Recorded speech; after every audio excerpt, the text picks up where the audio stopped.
Well, hello and welcome to a very special and interesting episode. I suppose you'd call it an episode of Rolling in Mills.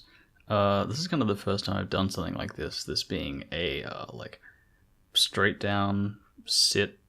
I already fucked it up, but sitting down, just talking, doing a little podcast, as the title suggests. I'm going to be talking about the first season of the ever fantastic and wondrously wholesome Avatar: The Last Airbender. I'm doing this in response to the fact that I just made a video essay on it, and I spent so fucking long making that I had to be like, hey, wait, I'm just gonna, go and watch the series again, because, those things, even though it's like 10 minutes long, they take forever to edit. And I'm like, you know what, I'm just gonna watch the show again, because it's fantastic, and at the same time, I'm like, you know what, this heavily scripted 10-minute, video, which, by the way, if you haven't seen, it'll be on my channel, you can find it there. It's pretty obvious. It's called, Handling Power Crawl, I think. I actually don't remember the title of it. Regardless, I'm already sidetracking myself on what is going to be a very long road of sidetracks. I was like, hey, you know what? I want to talk about this show in its entirety in a kind of, sit-down, very spontaneous fashion, because I simultaneously like and dislike scripting things. I feel like you can get some really tight information out from scripting things, like in that sort of video where it's like 10 minutes of really packed substance, I suppose. But I feel like something is lost, a lot of spontaneity is lost with that, and I think the series really deserves to have a really big and solid talkover for each of its seasons. I haven't really gone looking for any. I'm aware that Doug Walker, or the Nostalgia Critic, or whatever his name is, he went through episode by episode, but to be honest, I don't really judge or rate him particularly highly critically. He's a little bit of a plebe, and not particularly intelligent from what I've seen. And I would say I would apologize to any of his fans, but I don't really mean it. Regardless, I'm going to get into the episodes in a sec, but kind of first of all, I'll just explain this formula a little bit before this. So, by the way, if you actually want to skip straight to those episodes, I'm going to be linking a little time code, I suppose, in the description of this for each episode, and then probably each separate point. So this will be labeled under introduction, and then probably break down that into separate layers. But each episode should have its own time code. So if you want to skip straight to that, then go to that there, and you can skip to any episode. And hopefully, if I go on a tangent, which I probably will, and by the way, this is going to be very, very loose, as you can probably already guess. This is not really particularly scripted. I've got some notes that I took on each of the episodes when I was watching it, because I rewatched the entire first season in one 7-hour marathon. Well, I had a small break, but basically a 7-hour marathon, which is how long the 20 episodes go for, basically. And so you can skip to any of those at any time you want. But besides that, that's kind of the formula of it. This is going to be very, very, for one, spoilerific. Spoilers for both the original series, completely in and out. So obviously, if you haven't seen it, really don't watch it. Don't watch it. Don't listen to this. Go and watch the series, of course. The series is fantastic. I would highly recommend it. It's one of my favorite shows, probably my favorite show, but not the best quality show I've seen, just my personal favorite. Most enjoyable, I would say. And I'm probably also going to be spoiling the important parts of Korra, so the major spoiler parts of Korra, just simply, I don't intend on it, but it will probably just happen through proxy when I'm comparing the two series, because it's kind of talking about what's great with Avatar is also part of what's talking about what's kind of crap in Korra, or parts of Korra at least. So if you haven't seen either of those series, or you're not happy, or you don't want to be spoiled in either of those, then please don't watch this. Instead, go watch that series. And if you want to come back and watch this to kind of get my commentary on each episode, I suppose, I'm not sure really what I contribute besides the fact that I have, well, actually, that's a good point. What do I contribute to this? Well, I think soon-ish we're going to have a really, really big wave of people who grew up with this series, because it is a very, it's a landmark series, I suppose, in cartoons. I guess people from the 90s had their own thing, early 90s. I mean, technically I was born in the 90s, but it was the later end, and I was, 3 by the time it ended, so I didn't really get to enjoy it that much. But the early ooze, you know what, I really hate defining people into categories oh my god, I'm such a 90s kid, I'm an ooze kid. I really don't like it, but I mean, it's just the fact of it that, you're going to have people who will be adults by now who were around when Avatar was coming out. They probably, people have been adults for a while when it was coming out. I mean, it had a very, very large age range, obviously, considering that, lots of adults, who were adults when the show was airing, still love the show and watched it when it came out. But I feel like we're going to have a lot of people influenced by it in the near future. I guess I'm not particularly influenced by it creatively, but I really like it. I don't know about writing. I guess it teaches you a lot about like the monomyth, which is the Joseph Campbell. I think it's Joseph Campbell. I always confuse him with the author of Hearts of Darkness, who has another name that I actually can't remember. But yeah, I mean, in terms of what I offer, I mean, I've seen the series 8 times, and just like trying to pick this thing apart, it's an interesting endeavor, I suppose. And like I was saying before, I'm not sure how many people have really done this, really gone in depth episode to episode for the season, besides some light reviewing or just chucking over, oh, hey, this is okay, this synopsis of this episode is nice. But as a whole, seasonal experience, I think it really deserves it for the quality of it. Maybe not season 1 in particular, because as I go into season 1's probably it's by far, in my opinion, and as the general consensus is that this is probably the weakest season. Not in all of Avatar, obviously, because you get to Korra, but definitely weaker than the vast majority of Book 3, though Book 3 does have its weak moments, and far, far, far inferior to Book 2, which is just perfect, and I'm very much looking forward to talking about that. If I didn't already heavily imply it, I'm going to be doing one of these podcasty type talky city down things for each of the seasons, and if I'm feeling particularly generous to myself, then I may do one on the 3rd season of Korra, because I feel like that kind of deserves talking about as well. I don't want to go fully into that, but I will give it enough credence to say that people don't give that season enough credit.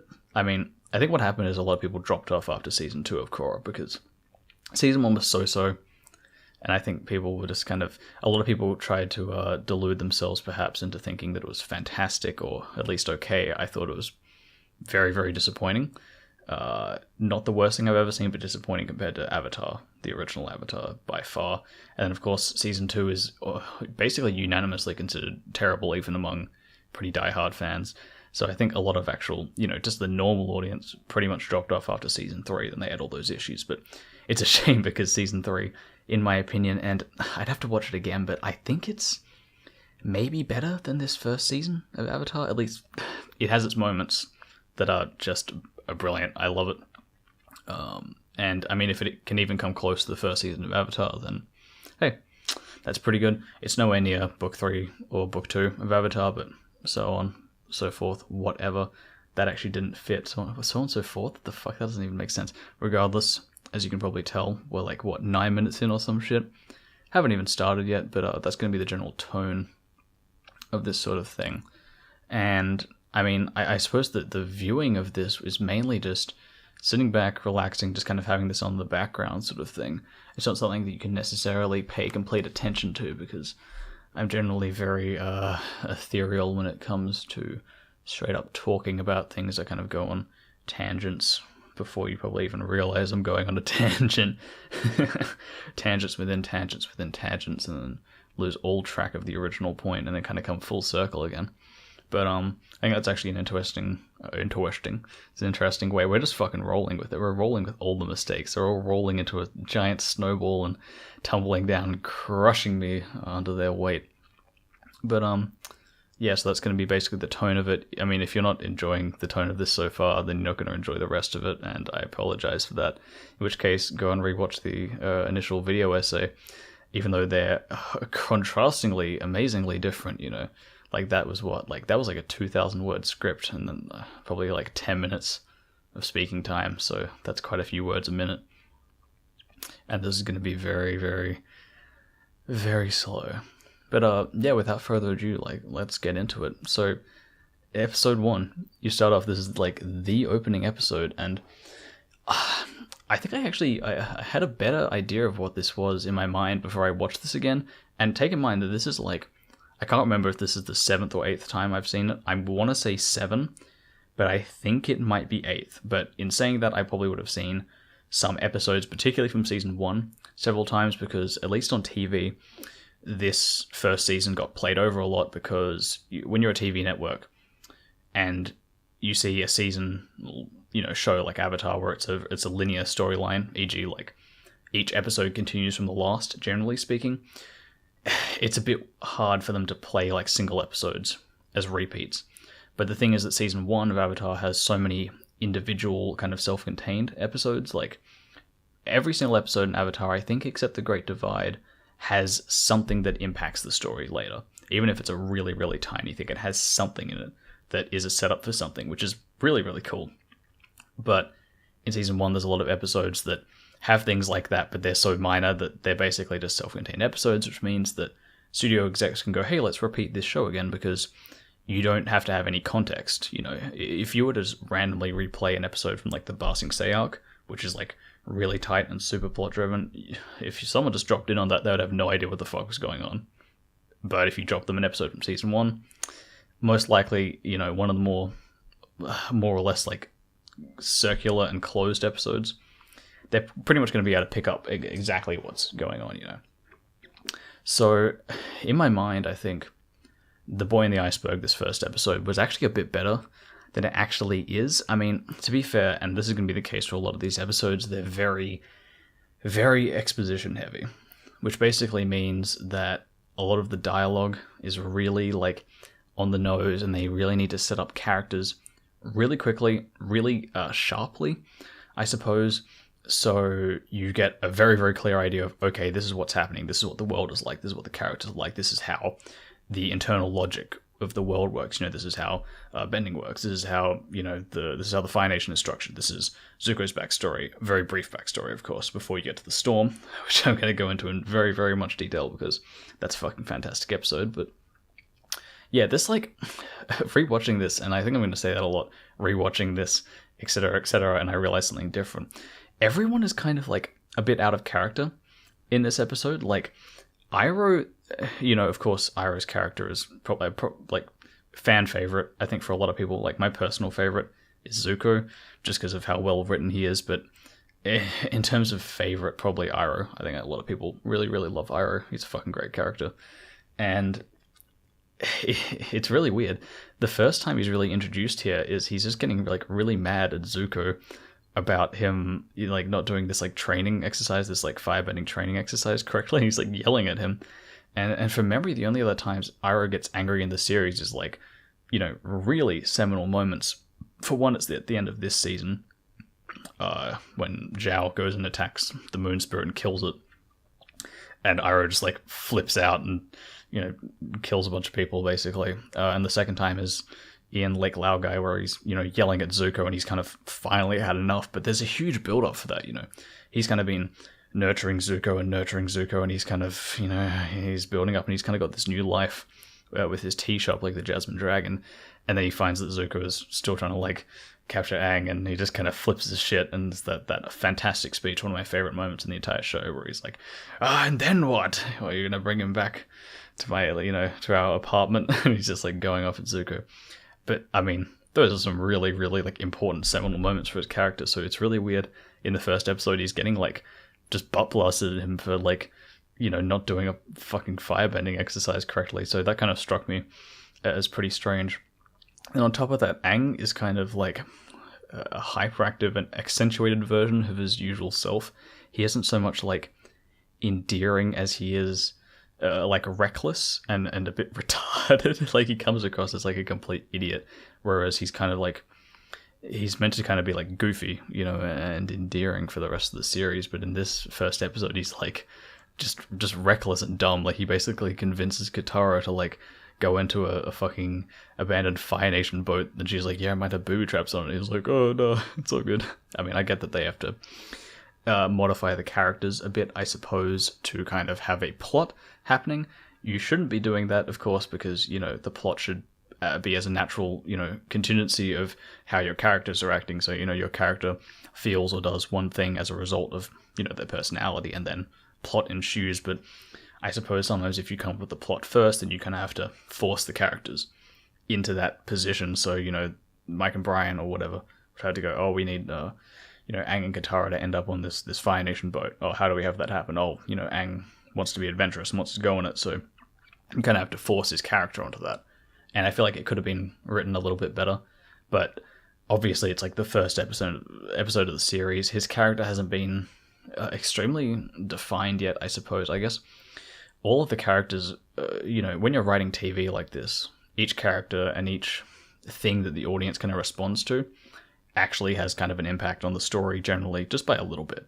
Like for example, like the Cabbage Man, the My Cabbages guy, he was like initially just a one-off joke, but he kind of kept coming back because that was like a fan favorite thing. Or I don't know, I think Iroh's in the show quite a bit more because people really liked him, at least in this like the second or third series. I can't remember, there are a few like production things like that, but when as the series goes along, you kind of get to know the characters a lot better, and then going back to the beginning, you often see that they aren't as defined as you're used to them being. So I guess that would be the reasoning behind Aang and Iroh kind of acting a little bit out of character.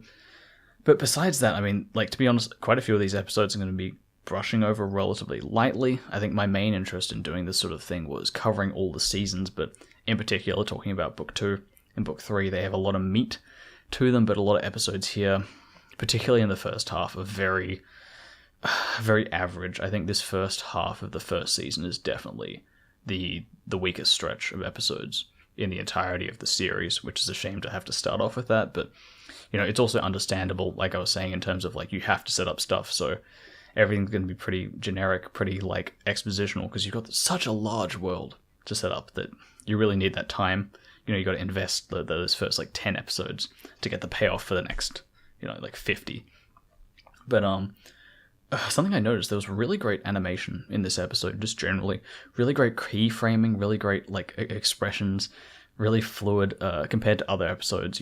Watching the entire season in a row, you kind of notice things like that, as opposed to watching it once a week, say when it's airing.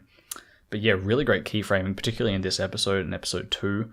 It just looks fantastic. But also, like I was saying, there's some pretty hack writing. I can't think of any lines off the top of my head, but just stuff that's really on the nose, like, I am character X, I need to capture the Avatar to restore my honor, and, kind of like the actual parody they do in the Amber Island Players in, Season 3.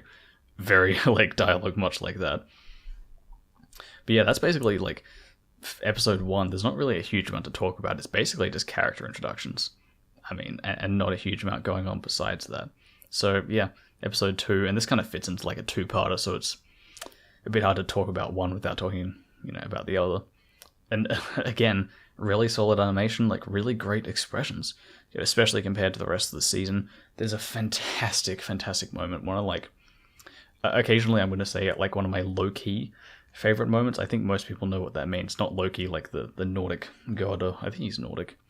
Whatever, I don't watch Marvel shit, and I don't really read a lot of Nordic mythology, but low-key, like low-key, smaller but amazing and very underrated moments of the series is, Katara and Sokka find out that Aang is actually the Avatar, and they're all, they're flying away on Appa for the first time. He can actually fly, because there's a kind of very, very minor subplot where Aang is trying to get Appa to fly, but he's really tired because he's been, entrapped in ice for 100 years, and he can't fly, and, Sokka, being cynical as he is, kind of makes fun of it, and then Appa actually does end up flying towards the end of this episode, and it's kind of like the payoff to that joke.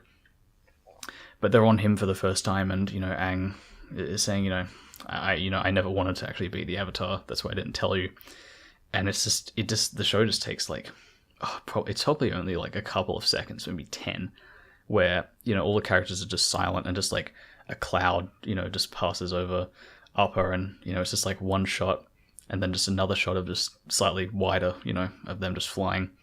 And then it just goes back to dialogue again, and it's just, every time I watch that, just having, like, the foresight to realize, and it isn't like an obvious pause at all. I mean, it feels so natural. It's one of those things, if you watch films, and you don't notice the editing, it means, the editor has done a good job, because at least for Hollywood films, editing is seamless, and it's almost like a seamless flow where it feels so natural in terms of the conversation. You don't even realize really that this cloud has passed over, and you've cut out to just them flying, and then you've cut back in again to, Katara or Sokka talking again. It's just such a subtle and just beautiful moment just in the series, and it's amazing it comes so early on. And I think when I was rewatching the series for one of the times, like maybe like the second or third time watching it, I really picked up on that, and I just went, wow, like it's hard to kind of convey the gravitas of what it's like. And I'm not even sure if many of you are aware of like the specific moment I'm referring to, but I mean, if you go and rewatch the episode, you know, hopefully you pick up on it, and it's just like, it's just perfect, and it's such a subtle moment. To think that, you know, you'd write that in as like, you know, take like a 7-second pause or something between this point. And, you know, it is a really important point about his character that, you know, he has this great responsibility as the Avatar, but he never really, you know, he never chose that, which is kind of like the underlying conflict of his entire personality, I suppose. But it's just beautiful, and on top of that, like, some really interesting creative choices, I think, because I actually hadn't seen like a lot of behind the scenes stuff Avatar. I kind of just stuck away from it. I'd just seen the series. I knew some like trivia just like off the top of my head, but nothing like complex. And, you know, while doing research for the video essay I made, I found that there was actually a documentary about it called like Avatar Spirits from Memory, and it's actually a pretty like comprehensive, interesting documentary on kind of like the production side of the whole show. And there's a really interesting section where one of the animators talks about, I can't remember if it's Mike or Brian, I actually don't remember which is which. There's one that's bald and there's the other one who's the animator. I'm very sorry. I think Mike is the one with hair, but I don't want to stick to that. I'm just going to say one of them. Someone told one of the animators, you know, oh yeah, you know, you got to do like a wide angle lens for this scene, and you got to do like a, you know, like a 50 mil, like a prime for this shot. And the animator's like, what the fuck? Like, I can't. Like, what do you mean? I'm drawing like, you know, pen on paper. Lenses don't work like that. But there's some really great shots when, you know, Aang is in like one of the Fire Nation ships, like Zuko's ship, and it's kind of like these super like almost fisheye angles when he's kind of walking down there, and it creates this like really intense claustrophobic sense for it. And it's just, oh, it's great. And you don't really see that in animation that often because it's fucking hard to do. I mean, the Japanese do it all the fucking time because they're like nuts at animating. You know, the animators are like, what, they work like 16-hour days or something insane. But, you know, for like, I mean, I guess it actually was animated in Korea by Studio Mir, and Japan as well, maybe by Studio Perot or Perot. I think it's Perot. But yeah, just like wonderful angles, particularly in this episode. Not so much in a huge amount of the later episodes. It comes up occasionally, but I mean, every shot is like amazing in these two opening episodes. Of course, like the show always has fantastic like art design and art direction, but these episodes in particular, just fantastic. And also on that point, actually not on that point at all, if you can't tell, which you probably can't, hopefully I'm kind of reading like dot points, so some of these like transitions are going to be a little bit weird because I'm going from, hey, like they have great different lenses, to there's a surprising amount of shit slash piss jokes. Weird that these jokes were written by Brian and Mike specifically, who would later write, you know, dumb fart jokes in Korra. And I said coincidence, I think so, because yeah, Mike and Brian wrote these first two episodes. If you don't know, they, you know, Mike and Brian, or Bryke, created the entire series, but they didn't necessarily, you know, write the entire series. I think that goes to Aaron Ehas or Aaron Ehash. I don't know, that like in Polish, SH is like sh sound. But I don't know if that's like Aaron. I'm just going to call him Aaron. Aaron wrote some of the best episodes in the series. He's also the head writer, and I feel like, and I think as the common consensus is that he was actually kind of the mastermind behind the whole show and what made it fantastic. Whereas Brian and Mike are basically George Lucas, and they're kind of like, you know, he made Star Wars, but he didn't really, you know, make Star Wars, if you know what I mean. You know, I give him credit for directing the first episode, but fuck, whatever. Going into prequel talk, I could be talking about that for, you know, Plinkett hours, like what, 3 70-minute episodes condensed. Regardless, there's a lot of like shit and piss jokes in this, particularly like the Water Tribe kids, Jesus. Water Tribe kids are just like, oh, I gotta go piss, and then someone makes a joke about someone farting or something. It's just not, yeah, you know, I'm never impressed by that sort of humor particularly. I mean, there are probably some fart and shit jokes that are actually really well written. I'm sure somewhere, but this is not one of them. And it's interesting to think that maybe because like Mike and Brian actually wrote these episodes, that's like the reason that there are these like piss and shit jokes in there, and then that kind of explains later on why, you know, the entirety of Korra has these like terrible like fart jokes in it all the time. I mean, particularly with, oh my god, I can't even remember his name, the midget airbender, Tenzin's youngest kid. God, just why ruining my Korra? You're killing it. But yeah, it's interesting that that's there, and I mean, it's not that bad, but it's just kind of, it's one of those things you'll never find out probably, but I just love to know, you know, like, hey, do aliens exist? You know, was 9/11 an inside job? You know, that sort of thing where you're like, I wonder what that was like.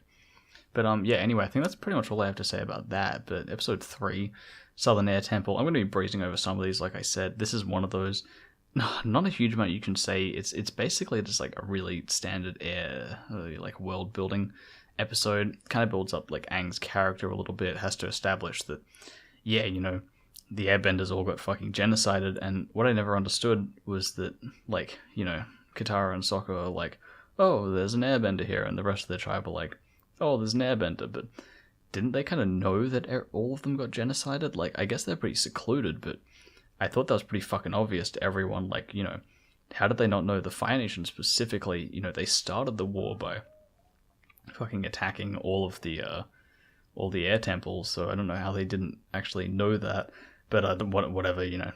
Otherwise, you don't. They couldn't have just started the episode with, "Hey, Aang, every one of your people died," which, I mean, they kind of guessed it already, but they didn't want to overtly say that, and I actually prefer them showing it through visuals. But this kind of starts the trend, and this is very standard for most TV shows, so it's weird that I'm complaining about this, but it's like a single episode drama where it's like character has problem at the beginning that kind of just pops up in the episode without perhaps much warning or much relevance to their character and is resolved by the end. So, you know, sitcoms have this formula where it's like conflict arises, there's, you know, the actual conflict itself happens, there's a resolution, and then, you know, back to status quo again.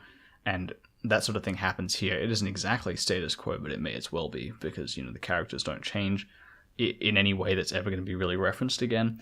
This isn't a huge example of that, but it is for quite a few episodes later on. So this is like, you know, there's some things that are really great in this. Like, I love how, like, Gyatso's death, and, you know, Gyatso is kind of Aang's father figure throughout the whole show, basically.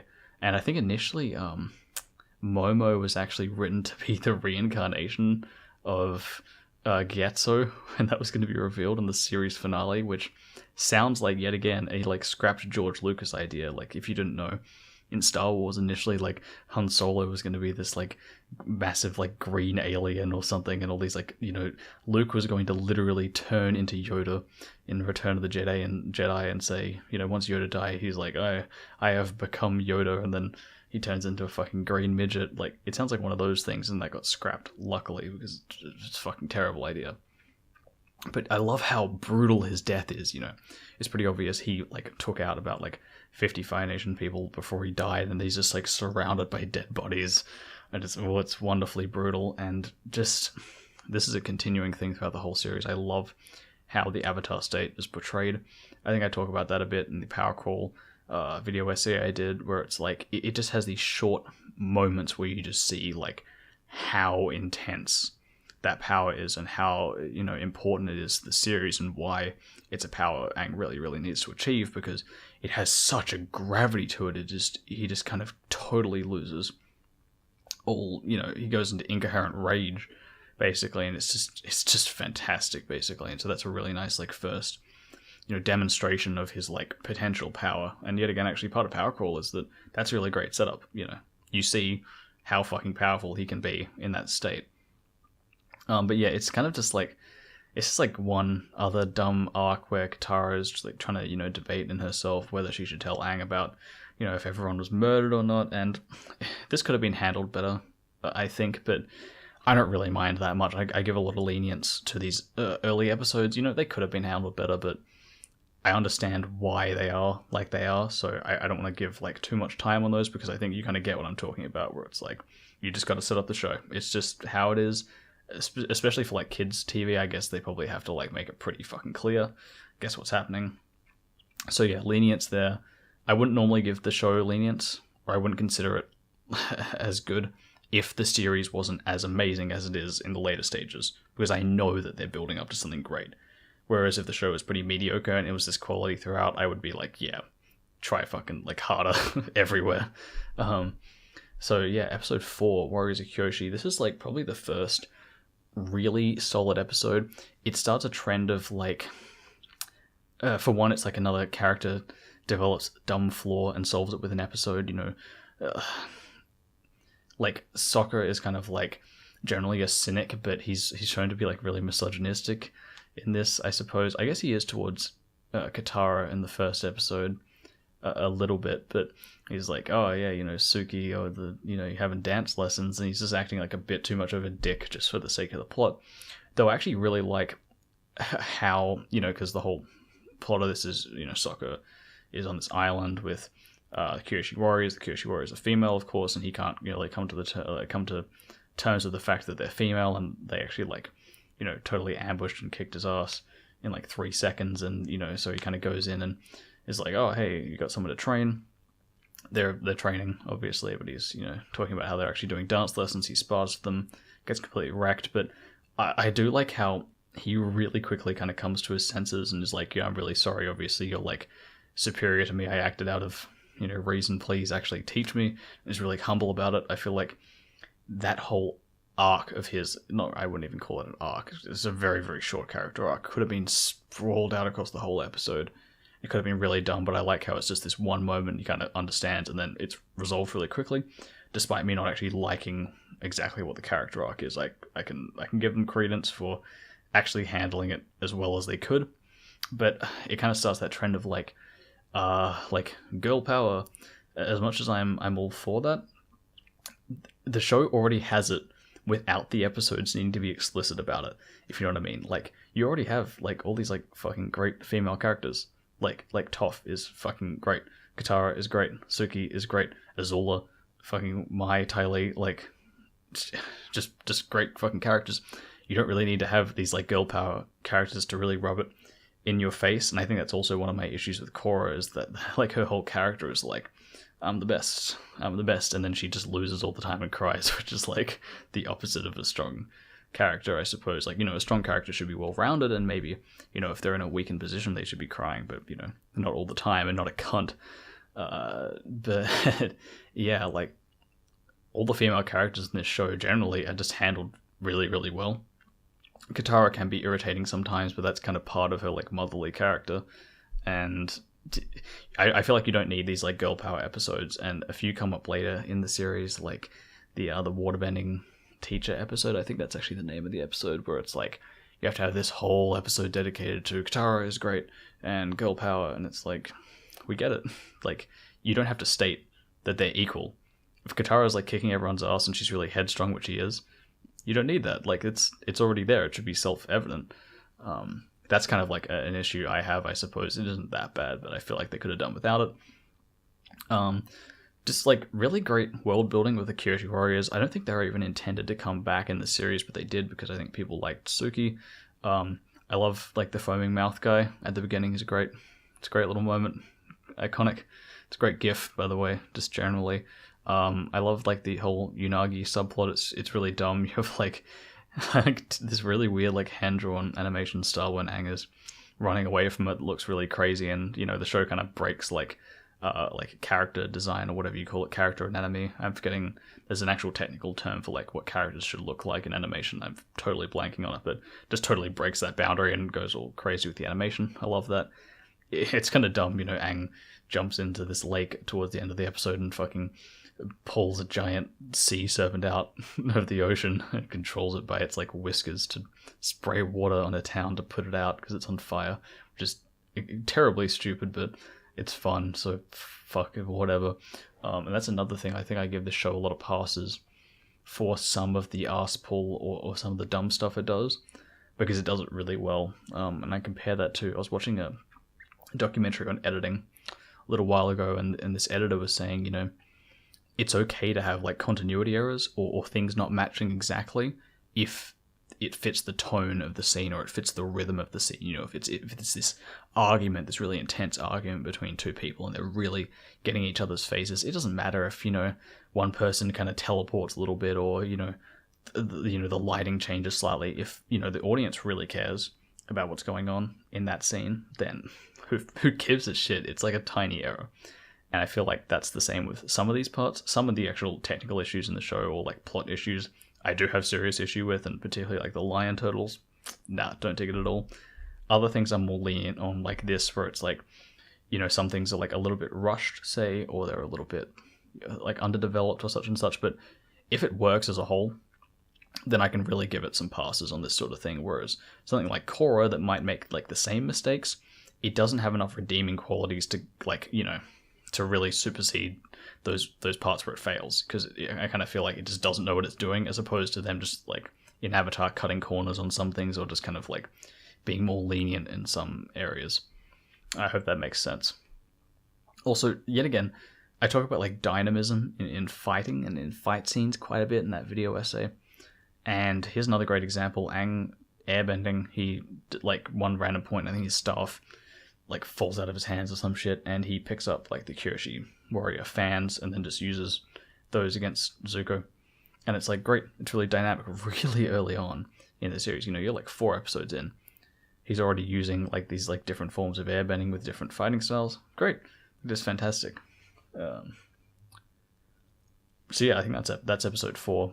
Basically, episode 5 is the King of Omashu, which is the Boomy episode. I'm not a big fan of this one at all. This is one of my least favorite episodes of the entire season. It's the introduction of Boomy, who is like the crazy old earthbending character. I love the character, generally speaking. He's great later on, but in here, it's like a really dumb, like cliche, hey, there's like 3 challenges for the hero, which has been around since Greek times. Not fun, not interesting, and it has also the cliche of like this crazy powerful character actually kind of being like the goofball one. That's been around forever as well. Like the jester character is actually like the one pulling the strings. Not interesting. There are a few funny moments in this, which I'll give it credit for, and it also establishes the cabbage guy, who is of course, I think, a fan favorite joke throughout the whole series. So I mean, you got to give it that. Though it actually isn't one of my favorite. Like, it's just kind of like he is just there with his cabbages. He's actually a lot funnier in a lot of the later episodes. It has a really dumb plot twist where, Boomy is actually Aang's friend from like 100 years ago, which makes him like 112 years old, which is kind of insane. I guess earthbending people live a really long time. Like Kyoshi was like 200 or something when she died, so I don't know, maybe that's a thing. But for me, this feels like how dumb and poorly written Avatar should have been, if you know what I mean. If it was just like a regular show, this is what it should have been like. Like just kind of like a really average, just kind of but it just had like a few world building elements that were okay, and that's what it feels like basically. So there's not really any point really going on any further about it. It's just not a particularly good or interesting episode. So episode 6, Imprisoned. This is like the Haku. I can never remember his name. Haku. The guy, the brown man with the big mustache. Katara likes him or something. Another kind of like semi-unnecessary episode. Like, I feel like the world building in this show is visually so great, and it's so easily conveyed, like, in terms of what's going on. Like, the Fire Nation have taken over and they're oppressing everyone. Cool, we get it. And this kind of episode, like the girl power thing, feels the need to further establish this idea that I think we kind of already understand, and maybe they thought kids wouldn't get it, or they thought that, hey, this might be fun doing an episode on each of these like little points, like, oh, we've got strong female characters, but why don't we just do a whole episode about that? Or, the Fire Nation are oppressing these people, so why don't we do an episode on that? And you know what, I feel like that could be okay, but it's not really like done interestingly enough to actually be good. And that's the same with this. I mean, it's like, we need to establish that the Fire Nation oppress people, but we already understand it because the world building's so great. Even by like episode 5, I think we already understand what's happening. And if they were to do that, I think they could have done a little bit better than they did. But, even saying that George Takei makes a cameo in this role as like a prison warden, he's fantastic. He's just great. It's like the jokes all around him are fantastic. His delivery is great. I'm actually not sure how much voice acting he does, but he does a fantastic job, so I really got to give credit to him. Some celebrity cameos are kind of like a bit hit and miss, but he's fantastic in this. But overall, it's a pretty weak episode. I mean, the metal prison is actually a really cool idea in terms of like holding earthbenders in the middle of the ocean with the metal, because you got to think about the fact that the Fire Nation are basically like in like the industrial age, because they could shoot fire out of their dicks, so they're basically like, oh, metal and shit. And it's really cool that they're able to build this thing, and it really fits. Like they're this oppressive imperialistic nation that's basically like kind of Japan, but also like Thailand at the same time almost. That they do this sort of thing, and they build these like metal prisons for the Earthbenders, and they basically take over like the Earth Kingdom. So hey, it makes sense. And actually, the escape attempt is pretty clever. I like it. They bend coal out of this. It's this big actually like power plant kind of thing in the middle of the ocean.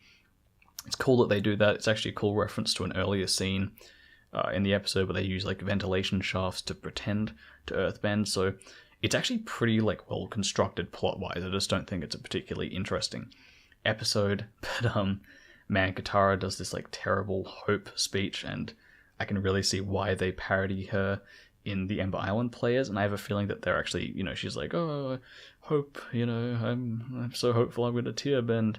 I feel like they're almost specifically referencing this episode and the speech she does in this episode, because she's like, yeah, earthbenders, they're oppressing you, you need to, get your will to fight. And it's like, well, the reason they have no will to fight is because they literally can't earthbend, they literally can't do anything, you dumb cunt. Go back to waterbending. I don't know. It's just another like the character has to be stupid for this one episode so the plot can move along or something. But also just on like the point of Katara, her like losing her necklace, her like betrothal water necklace in this episode is actually, I never realized, it's actually set up really, really well for the entire series, and actually, well, more like the season, because, and I think Aaron has actually talks about this in one of the like commentary tracks, one of the only, if not the only commentary track he ever did for any of the episodes. And like I was saying before this, I didn't even like watch or read really much about the production of the entire show before this video essay and before this. And he talks about, in terms of like the necklace comes up again as a major plot point in the waterbending teacher, and he talks about like how this item that this character has it's there for 6 episodes before it becomes a plot point, like, oh, Katara loses it in this episode, the 6th episode, and then it comes back, and then it goes away again, like Aang takes it back from Zuko because Zuko has it. And then you find out, only like 18 episodes in, that it's actually like a betrothal necklace, and it ties into this plot point about Paku. And Aranez is talking about how it's like, yeah, it's just this really rich world, to have, oh, hey, this item that's already had its own little subplot with, she loses it, and then Zuko kind of uses it to tempt her for giving up Aang. And then Aang takes it back from Zuko later on.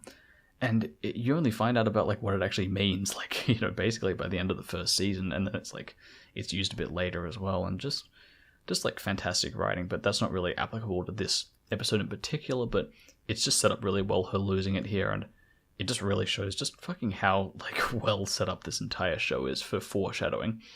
And I haven't really given credit to these earlier episodes, but I mean there are so many little things that just set up just major things later in the series that it gives a real good sense of they knew what they were doing the entire time they were writing this. Fuck, I mean, it's just so well planned. Like, especially watching this again, you get all those like, you just get those little like tidbits where you're like, oh, nice. They knew what they're doing from the beginning. Like even if you watch the unaired pilot, I'm not sure how many of you would have seen that. It's like the TV shows release a pilot episode for a test screening audience to see if they want to get funding. Actually, I think Vince Vega explains this in Pulp Fiction pretty well. But basically, Avatar had one of those as well. It's just a random episode of the series, and in the opening little like section of the show, you see a lion turtle in the background of it, which I always thought was really funny because it's always considered to be, a Deus Ex Machina, and a Deus Ex Machina. Sorry, not Machina. Or an arse pool, as it's commonly referred to as. It's always considered to be like that, but they knew about that from the beginning of the series. Even if they didn't set it up very well at all, it's all planned. So I really got to give them credit for that. And all these episodes, even if they aren't particularly strong, they've still got really, really good shit going for them. Just little things. But now we go to episode 7 and 8, because this is like a two-parter. It's the Winter Solstice two-parter. Yet again, not a huge fan of this. This is another one of those like character has issue that pops up and is resolved suddenly. Like Aang's basically like, I need help being the Avatar. I don't know how to be the Avatar, even though he's never really expressed this before as part of his character. And then suddenly, miraculously in the same episode, Roku turns up, but they yet again have to, do exposition for this. They set up some really important stuff like the spirit world, Roku, and of course Sozin's Comet in this episode, which are, huge important plot points. A few more really good ones with like Iroh's character I was talking about, with like little foreshadowings in the series. Like he's been captured by like Earth Kingdom soldiers, and he's like going to Ba Sing Se. They're taking him to Ba Sing Se, and they kind of mention the siege with Ba Sing Se. He can see the spirit world, like he sees Aang in like spirit world form flying past him, and he's like, oh my god, what the fuck? And it's never explained, but he's the only one that can see this happening, and it's like, oh, that's interesting. Okay, why can his character see this? And obviously we know after seeing the entire series, and actually at the end of this season, I think, Zhao even mentions Iroh's whole like trip into the spirit world after his son died. Presumably it's after his son died, I think. And as well as like he breathes fire in this episode, which is obviously a reference to him being the dragon of the West, and being able to breathe fire is like his little thing. And I love it. Like it's all these like great little setups that aren't overt at all. Like Iroh being able to see Aang is not explained for like a season basically. So that's just fantastic. And interestingly enough, this episode was written by Aaron Ahaz. He writes quite a few of the fantastic episodes of the entirety of Avatar. Like I don't know, like The Storm. I think he didn't write Zuko alone, did he? I remember he wrote he wrote the final 2 episodes of season 1. He wrote Crossroads of Destiny. He wrote Avatar and the Fire Lord. Maybe he basically wrote every fucking amazing episode of the series. And so he wrote this as well. And I got to say, the dialogue in this episode is actually surprisingly good. But even though the plot is kind of like, it has this kind of dumb like nature is destroyed, natural versus the unnatural kind of theme going on, and yet again, we get it. The Fire Nation is this, disgusting, metallic, Tetsuo, the Iron Man tier, imperial, nation, and they're crushing, the natural, that is the Avatar, that is the Earth Kingdom, that is whatever. We get it. And then they kind of need to do another episode where it's like, okay, yeah, whatever. But part 2, actually, for one, when I was watching this, I'm not sure if this was just me. I'm pretty sure it wasn't. The animation looks really different for this episode. Like, not really, really different, but it's something like about the faces just look strange, and the sky just looks kind of different. It looks like it's animated by a different studio copying the art style, and I mean, I might be totally off about this, but it just looks different. I actually really like this episode. This is a lot better than I remember it being. I didn't even particularly remember this episode, but a lot of this is just really action-packed. It's really great. Like chase scene where like Aang and the gang, or just the gang, G-A-A-N-G, of course, haha, that's a clever reference to a character's name combined with the word gang, which implies a group of people. Yeah. Really great, like, chase scene with the gang. I wouldn't even call it chase scene, where they kind of cross over this Fire Nation, what do you call it, like a blockade. Really great animation, great, exciting, interesting, great music. I mean, fuck, I haven't actually mentioned the music so far, but throughout the whole series, it's fantastic. It's better in some places, like the season finale, it is phenomenal. but here it's great. Actually, the ending music for this episode is like Safe, I think is what it's called. It's used later in The Chase, I think, but it's just a fantastic piece. It's really fun. Not fun, actually, it's pretty like melancholic. I don't know why I said fun. The whole episode's pretty fun, but oh man, everything really works for this episode. It's very action-packed, so it's a little hard to kind of describe any other like conceptual or thematic moments in it. There's a fantastic moment with like Roku, where Roku just kind of wrecks everyone's shit. He kind of explains the plot, basically, like, Aang, you have to, kill Sozin, not kill Sozin, kill Ozai before Sozin's, fucking comet turns up, which, by the way, I never understood how this, comets are like ice and rock, aren't they? Coming through space. Never really understood how that affected firebenders. Like, I get that they're probably taking it from like Halley's Comet, which was around since Roman time, and I have a feeling I'm actually getting all of this wrong. It was around like since Caesar's, well, it's been around since before then, but around Caesar's death, the week after like Julius Caesar's death, there was, a comet went overhead, and that was seen as like an auspicious sign, a very, very good auspicious sign that he was actually like the son of Jupiter, I think, or he was a child of Jupiter, which is why he was like, oh, what's the term? It's like a deified after death. Oh my god, that's gonna fucking trigger me. Excuse the typing. Apotheosis. That would be it. Apotheosis, the peak of theology. Excellent. The peak of God. Apotheosis happened to Lenin as well. He was basically made a saint, I think, literally made a saint after his death, even though he wasn't exactly a saint. He actually killed a fair few million people. But regardless, I think it was actually it might actually be a Chinese thing with the comet, of course, or like an Asian mythology thing, because, of course, Avatar's based a lot on Asian mythology. But I never really understood why the comet affected firebenders when it's made out of rock and ice. That's a very, very minor complaint, though. And just me being a nitpicking asshole, really, with that. But yeah, just like generally a really solid episode. Really, like, it's just decent. I really dislike the first half generally, though. It just doesn't really interest me. You have like this Heibai spirit turns up, and it's like, okay, like, it doesn't really have that much to do with the second part either. It's just kind of there, kind of forgettable as well. So yeah, whatever. So episode 9, the waterbending scroll.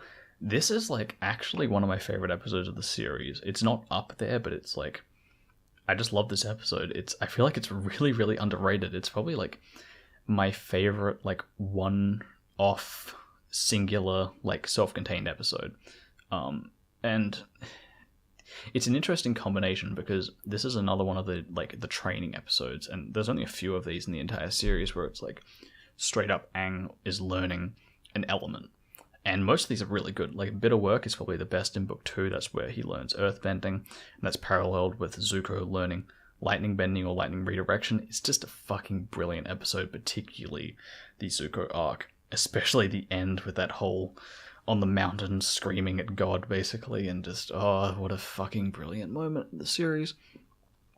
But, and then you have the Sun people, oh my god, the Old Masters, whatever that episode's called, where Aang and Zuko go trip like fire acid or whatever it is, and find out how the original firebenders did that shit. Like, all of those are really great episodes. And this is another one where, Aang is learning waterbending from Katara, and then eventually they steal a waterbending scroll from a bunch of pirates, and of course the pirates are actually a setup for later on in the series and a really important plot point about Zuko. In like the third last episode. So that's like fucking, it's like amazingly set up, this whole series, like Jesus.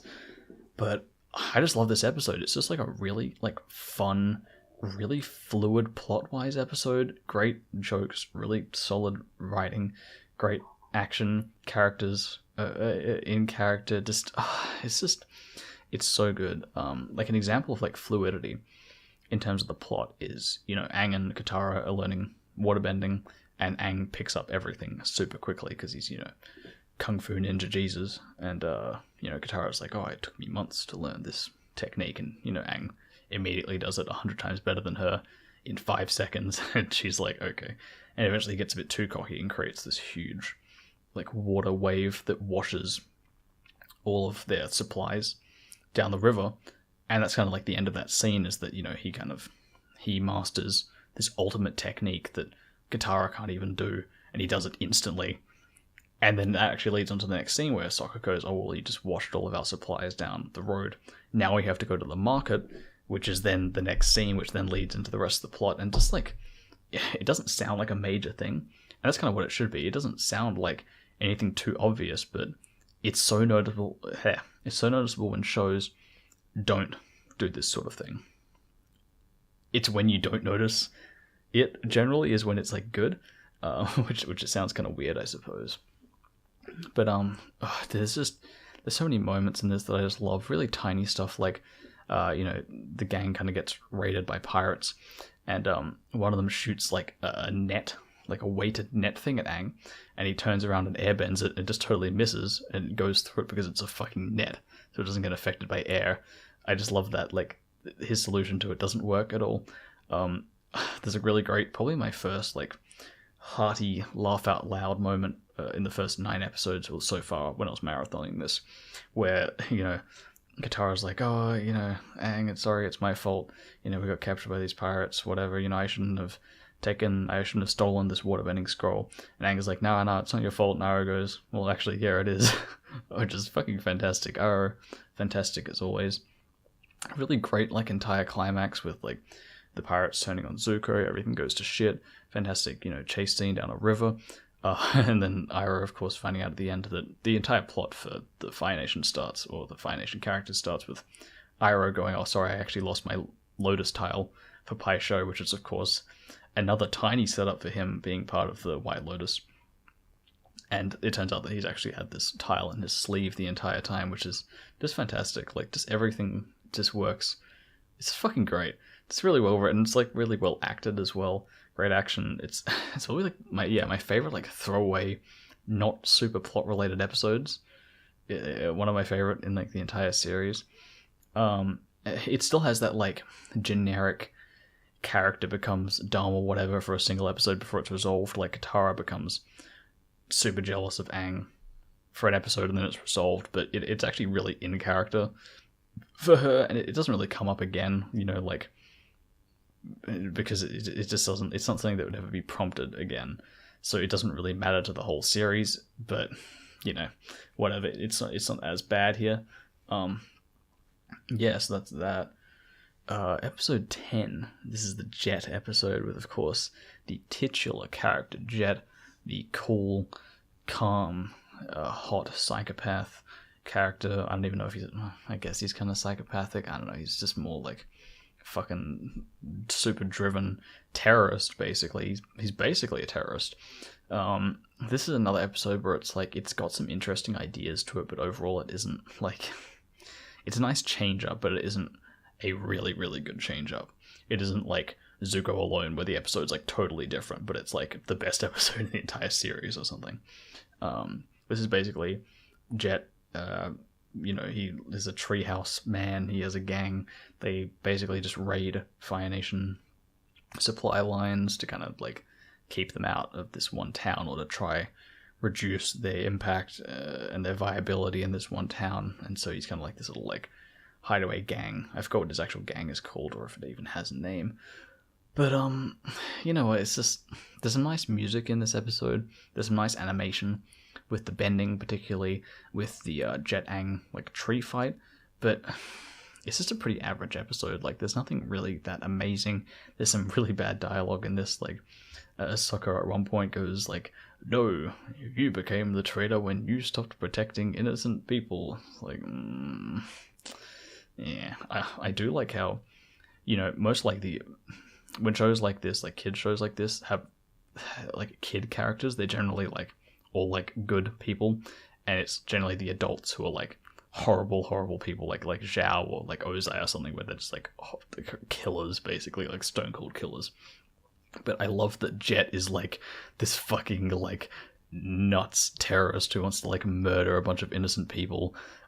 It's a great change up, even if it isn't handled really well, and his character is like pretty solid, and I love him in the Ba Sing Se arc. It's fantastic that he kind of dies. I don't know, it wasn't wasn't that well explained. It wasn't that obvious, but if he did die, but I flubbed the line there. It should have been a reference to the Ember Island players, but I just didn't get it. I just couldn't get it off the top of my head, man. Shit.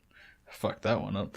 But it's a nice actual change up for his character to actually be insane and not just be this like cool, super smooth, kid characters. Like, yeah, I'm too cool for school. I'm so cool. I like that he's actually like fucking nuts. Yeah, but that's about it. It's just a pretty average episode. So, here's a fun one. Episode 11, The Great Divide. I bet you wanted to hear my thoughts on this episode, but I'm not even going to bother covering this. I think, if you know about the series, this episode is pretty infamously the worst episode in the entire series. I actually don't think that. I actually think The Painted Lady is a worse episode. I just really fucking hate that episode generally. I think it's terrible. At least this has, like, I don't know, things going for it that are fun. Even if it is like a dumb episode and it has nothing to do with the rest of the series, it's just like, it's like whatever, it's just shit, but it's not even worth talking about. Which is funny because the fucking next episode is The Storm, which is like, God, I haven't ranked the episodes in my brain ever or in a while, but The Storm is probably up there. It's basically perfect, if not a perfect episode.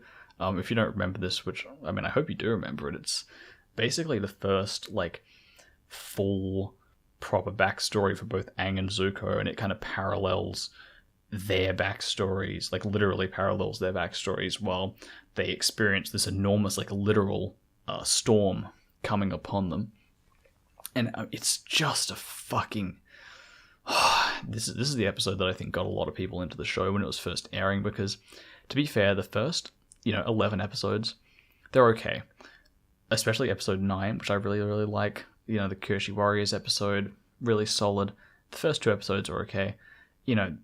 It's an okay series at this point. The Storm comes in, and it kind of changes everything, because you get this, like, just this amazing backstory, this amazing, just every single scene, basically, particularly in the second half of this episode, it's just, everything works. It just flows perfectly. Every moment is just, it's just exquisite, really. It's so striking, and it's so interesting. This is kind of the beginning of the parallels between Zuko and Aang that kind of bring them together a little bit throughout the whole series. But it's probably the best use of flashback, or one of the best uses of flashback I've ever seen in a show. It's perfect to have, the characters really, they've been like action adventuring before this point. It's very plot driven. Very like, we got to go here, we got to do this, this plot. And finally they take time to stop and kind of sit down around these like firesides. And they're sitting, and a storm's outside, so they can't go outside, or, they're on the ship, they're on Zuko's ship, and they're talking around the fire, and you just get these backstories like that. And it's just a perfect break in the flow of the series to just kind of sit down and go like, we're going to have an episode where we just explain what's happening, and it doesn't feel expositional, is the greatest comment I can probably give to this episode. Is it doesn't come across as hack, like, oh god, we're 12 episodes and we need to explain these characters' backstories or people aren't going to understand. It's not like that at all. It's just, it's so, just such a reverence to the material. It's just, it's so fantastic. Just all the little moments in this, like Aang gets so angry, he's recalling, the monks want to take him away from Gyatso because he needs to learn airbending really quickly because they're so worried that the Fire Nation's going to make a move on them. And he gets so angry that, like, the Avatar state begins to flare up. And Katara's like, holy fuck, Aang, calm the fuck down, you crazy motherfucker. Like Zuko being burned for the first time by Ozai, of course, in the Agni Kai, and Zola being there, and you don't even know who she is for another season, basically. Her being there and looking on in glee. There's this fade where Zuko's like looking back where his life used to be with his mom, and when everything was kind of fake happy, but happy where he was on Ember Island. And there's a fade between, his mum's face to his face, and it's just, oh man. And like even like really great jokes, like this older lady who's the wife of a fisherman who's on a boat at sea with Sokka for reasons I won't go into, but Aang and Katara are like, holy shit, we have to go out. We need to go out and help them, and she just goes, "Oh, I'm staying here." I explained that joke terribly, but it's funnier when you actually watch it, surprisingly. Iroh is on the boat, he kind of breathes in for a moment, and then just immediately redirects a bunch of lightning, and you're like, holy shit, what? For one, there's lightning in this, and B, fucking people can redirect it. I mean, like, it's like a great, like, comedic moment, because it's kind of played off as Iroh is, like, really rattled, because he's like, holy shit, I just got struck by lightning. But it's like a fucking reference to him redirecting lightning later in the series, so it's just perfect. Like, it's like a multifaceted setup for something, you know, it's simultaneously a joke and foreshadowing. So it doesn't even feel like foreshadowing. It doesn't feel like, hey guys, look, Iroh can redirect lightning. I bet that's not going to come up later. You know, it isn't obvious at all. But it's just, it's such a cool fucking moment. Like, straight up, cutting the, like, analytical bullshit, it's just fucking cool. Like, him just kind of being able to, like, sense the change in the atmosphere and go, bing, redirect lightning. A fantastic reflection when, you know, Aang has got everyone on Appa and there are these huge waves coming in, the storms coming in, and it reflects an earlier moment in his past, obviously, where, you know, the inciting incident of the plot, of course, is that he accidentally freezes himself in a fucking giant ball of ice, which is the worst protection mechanism of all time.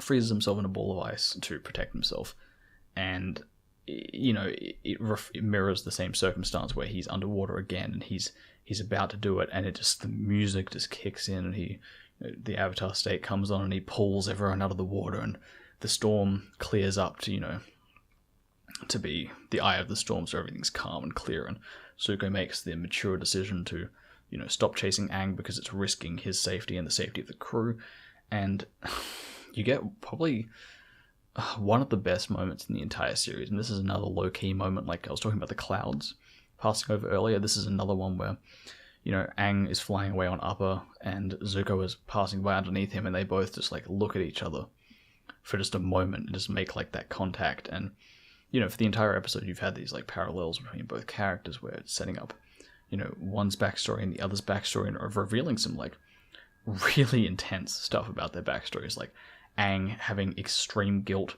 for running away from, you know, the air temple, for, you know, potentially being separated from Gyatso, and then actually finding out 100 years later that they all died because he wasn't there. But even if he was there, he couldn't have done much. But, you know, finding out that, you know, he wasn't there for that. And then, of course, Zuko's whole backstory where he's burned for the bullshit reason of speaking out, you know, in the Fire Nation war room, for saying, you know, hey, you can't sacrifice a bunch of, like, new blood, you know, recruits as, like, a tactical move, and then, of course, having to fight his own father and then being burned and banished. Like, holy fuck, like, that's, like, extremely severe, and it's the first time you get a serious, like, sympathetic vibe to his character, because, of course, his character later turns to good, of course. And yeah, just an amazingly well written character. Not before this stage, he's a very, like, one-note villain for a while, where he's like, I'm angry, I have to find the Avatar, but it fits his character so well because he's so intently driven on that. So that's another one where it's like, oh, his character's, like, one-sided, which might be a complaint for one series, but for this it actually works really well because it ties straight into his character. So cool, I dig it.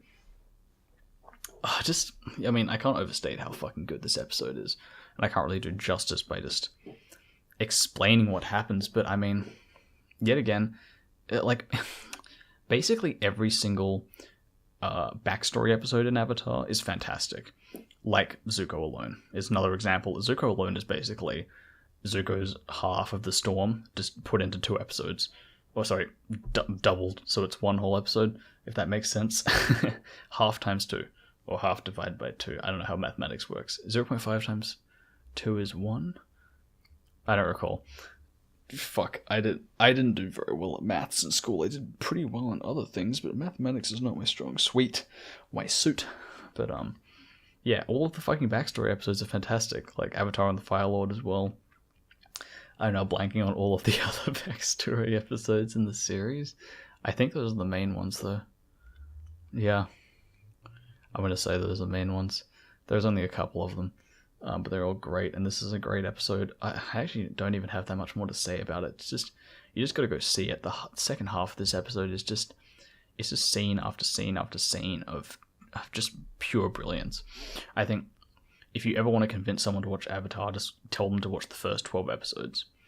Cut out the Great Divide, so actually technically the first 11 episodes. And yeah, that's it. Or if you just want to show them like one episode, just show them like episode 9. Episode 9 is like a great self-contained episode. Solid. And I think The Storm kind of marks the first point where the rest of season 1 is really solid from this point. Sure, it has a few like, subpar episodes, but for the most part, it's fucking great. So yeah, actually speaking of that, episode 13, The Blue Spirit, I actually don't have a huge amount to say about this one either. It's just a really great episode generally. Aang is like surprisingly blasé in this one. Like I was saying early on, especially for season 1, his character's a little bit all over the place. Like not too bad, but noticeably he kind of changes personality a fair bit episode to episode. I think it's depending on who the writer is and how they want to write this character, who's simultaneously kind of this like meditative monk, but then he's also like just a kid and he's kind of goofy, but then he can also come across as like reckless and stupid, like a kind of like a Naruto character almost. But he's never that bad. He's never like an idiot. But his character can borderline on that character archetype, I suppose. But this is just, it's just a really great episode. Some great action in this. It's really dynamic. Yet again, we see, Zuko as the Blue Spirit, of course. A great prison break episode, surprisingly. The first one of 2, of course. Well, actually, yeah, there's only 2. The Boiling Rock later on in season 3, but I'd say it's like barely a prison break episode. It's just a really solid twist of Zuko being the Blue Spirit. It actually isn't particularly obvious when you're watching the episode. Like, for some things, the plot twist is super obvious. Like the Boomy episode, where it's like, I wonder who this Boomy character is that looks exactly like Aang's friend that was just mentioned at the beginning of the episode out of nowhere. With, Zuko being the Blue Spirit, it's like a legit plot twist. Like, I guessed it the first time I watched it because it just fits for the plot, but I can see people not getting the plot twist, and that's fine. It's handled really well. It isn't obviously set up, which is fantastic.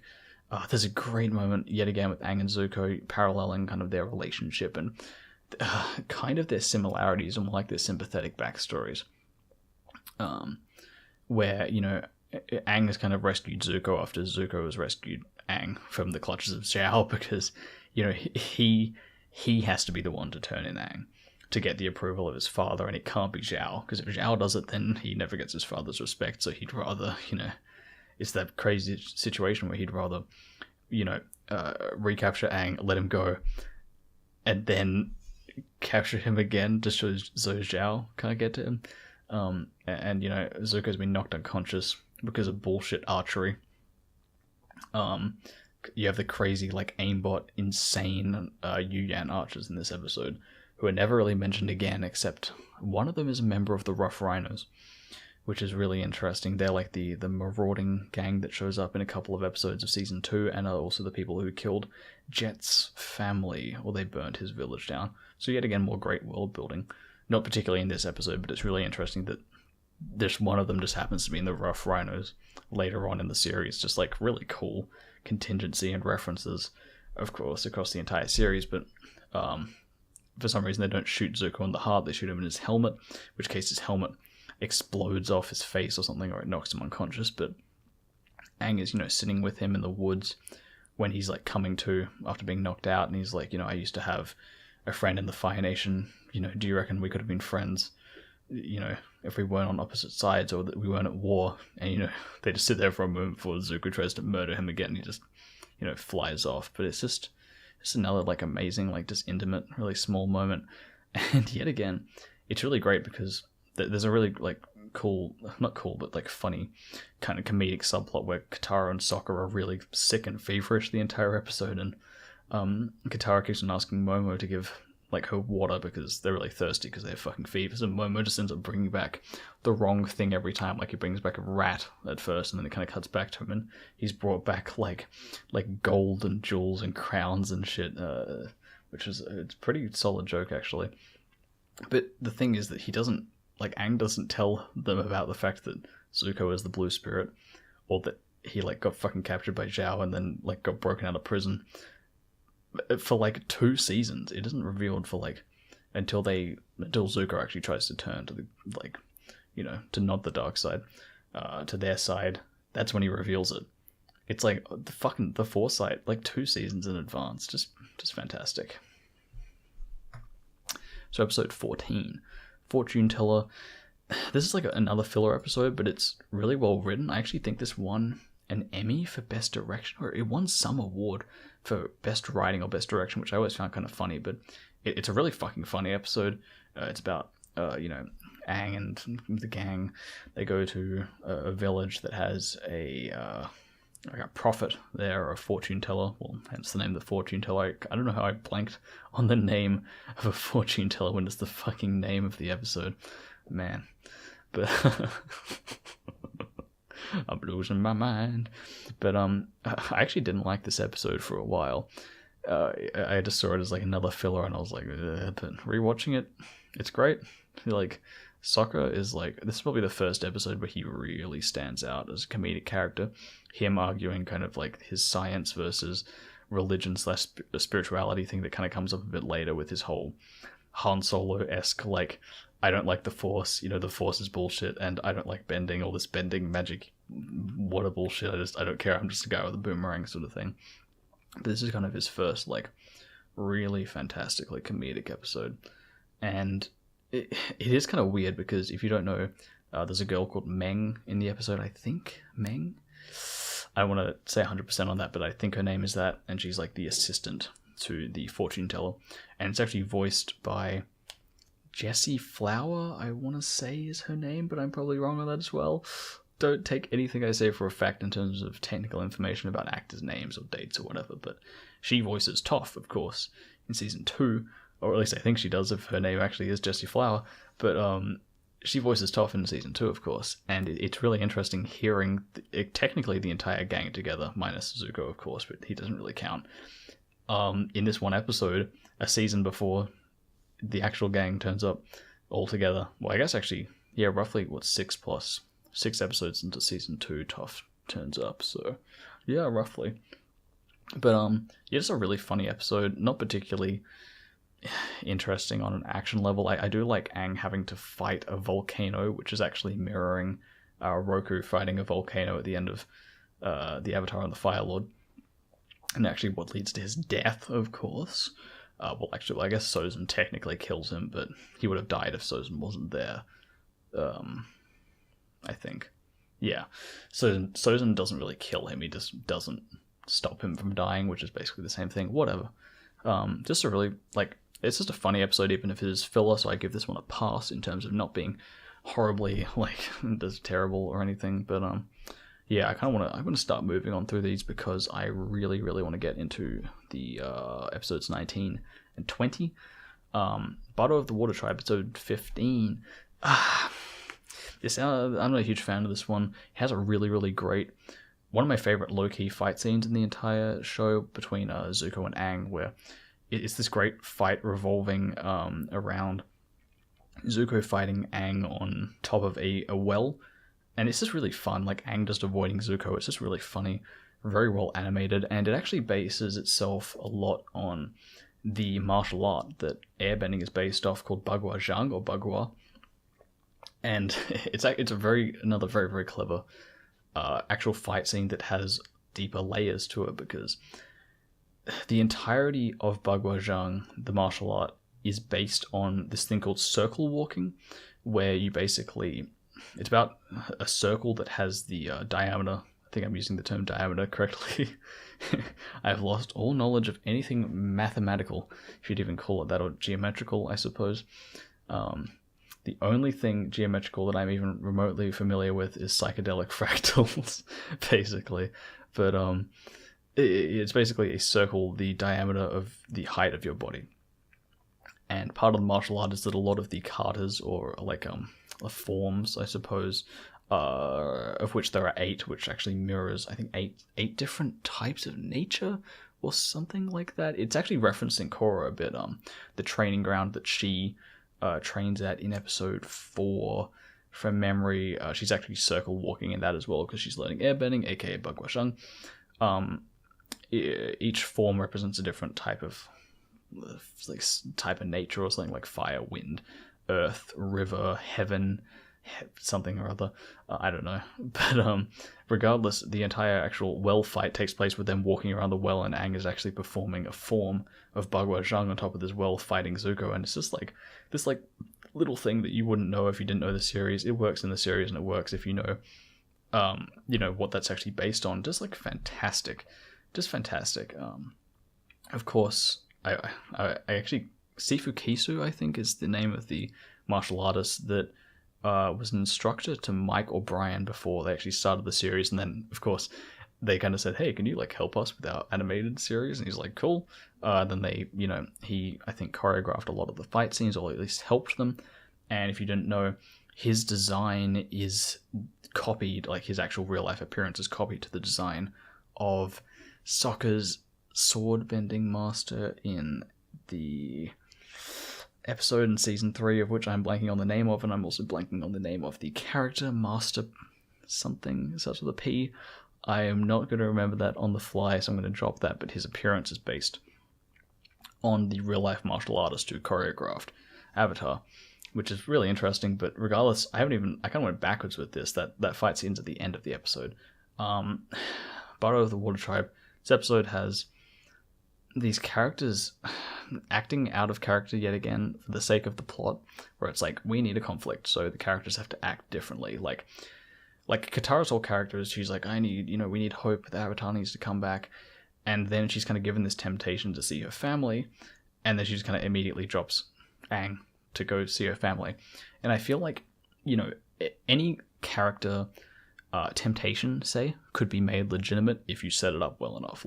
I could believe Katara dropping Aang if she really, really wanted to see her family, and this was set up across several episodes, but it really isn't, so I don't really believe it as much. I believe it more on the fault of the writers having to come up with a plot thing rather than actually her character really believing this.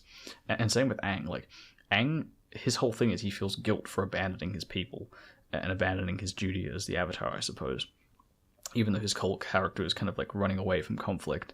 He runs away from conflict constantly. He runs away as the inciting incident of the series, turning himself into a fucking ball of ice. He runs away even during the Ozai fight, Actually, I'm trying to think of other examples, but I can't really at this point. He runs away during the storm, actually, where, the fisherman is saying, hey, you're the fucking Avatar. People suffered for 100 years because of you, dumb cunt. And he's like, ah! Flies away to hide in the cave and be sad. But, but then he tries to stop Katara and Sokka from leaving him.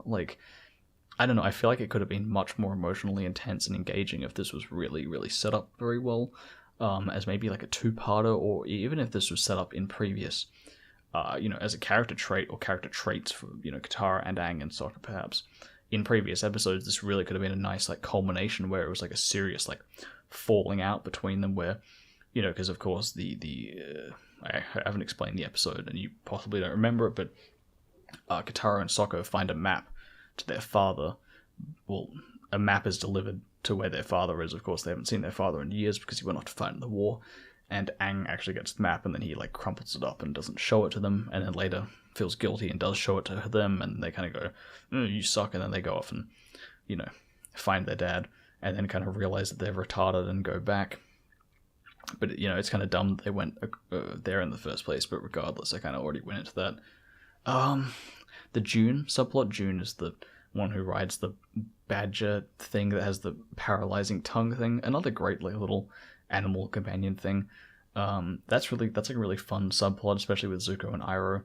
It was great. That's kind of one of the only redeeming things of this episode besides the fight scene. Of course, I love this fight scene. I can't overstate how fun it is, how well animated it is, how well choreographed it is. It is very choreographed as well.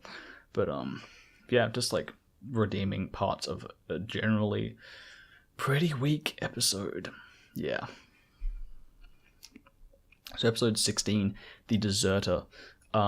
This is basically, in my mind, this is Apocalypse Now light, or Avatar does Apocalypse Now, and the interesting thing is, I'm not even sure if this is meant to be a reference to Apocalypse Now. I've looked online very briefly, and I haven't found anything tying this episode to Apocalypse Now in terms of like fan forums, but I feel like a lot of things point to this being an Apocalypse Now reference. It has, Zhao going up the river to assassinate, the deserter, or, his old master, Zhong. And Zhong, of course, is mirroring, Marlon Brando's character. He sits in like a cave in darkness, and he kind of talks about like metaphysics, about firebending in a very like conceptual manner. And he also has this kind of like this crazy guy who's kind of mirroring the Dennis Hopper character. Man, he's like a poet, man. You can't land on the moon with fractals, man. He's a 3x5, 4x6. Like he kind of mirrors that character where he's insane. He's like, yeah, man, Zhang, he's like the master, man. He's crazy. And I guess it's so subtle. I was about to say so not overt, but I think subtle is really just the word for that. It's so overt that I'm not even sure if it's meant to be a reference to Apocalypse Now.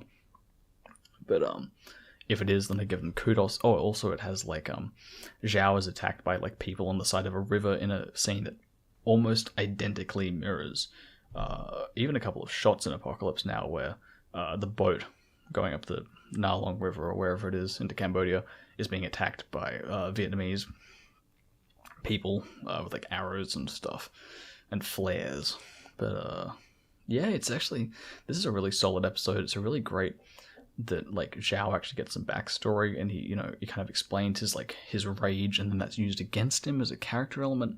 It's a shame that that's never referenced later in the series. Like his anger comes up, like he in anger kills the moon spirit, but he was already going to do that. But I wish it was used against him again, perhaps by Zuko. They spar against each other, and Zuko actually finally beats him in an Agni Kai. Actually, no, he beats him in the first Agni Kai, but he basically kills him in this one before Zhao gets murdered by the water spirit, whatever it's. Yeah, I think the water spirit, the one that Aang is being possessed by. But it's a shame that Zuko doesn't actually use Zhao's anger against him, considering that they're kind of like mirrors of each other, a little bit. Zhao is kind of this like controlling, egomaniacal general who's all about like, I am Zhao the Conqueror, I'm great and I'm going to do this. And Zuko, has his own anger issues, even though they are understandable if they're not acceptable, but understandable. I feel like it would have been a really interesting character development to have Zuko understand and exploit Zhao's own anger from an understanding of his own anger, and also because that ties into both their characters really, really well. But that doesn't happen, even though that episode, the season finale, is pretty much fine in that regard. I just feel like it could have been better if they referenced this, because they set it up, so why not use it again? I love that Aang's really headstrong, I'm going to do everything, I'm really cool, I'm going to do everything. That's a terrible example of what his character's actually like. He's very headstrong and giddy and very confident, I suppose. I'm struggling with adjectives to describe his character, but headstrong to a fault, I suppose, in this, where he's like, oh, I can firebend, I can do it. And then he ends up fucking burning Katara, who is conveniently healed by herself, which is, yeah, another great setup to waterbending healing. Ties really nicely into the whole episode. It's really solid. Not one of the better episodes, but it's definitely passable. It's definitely great. Yeah, I like it. Okay, episode 17, Northern Air Temple. I don't really like this one at all. It's really fillerific. It's more nature versus science stuff, and it's just a bit too far. It's like, dude, look at all this industrial technology, it's killing this ancient temple, blah, blah. And it's like, okay, it's so on the nose.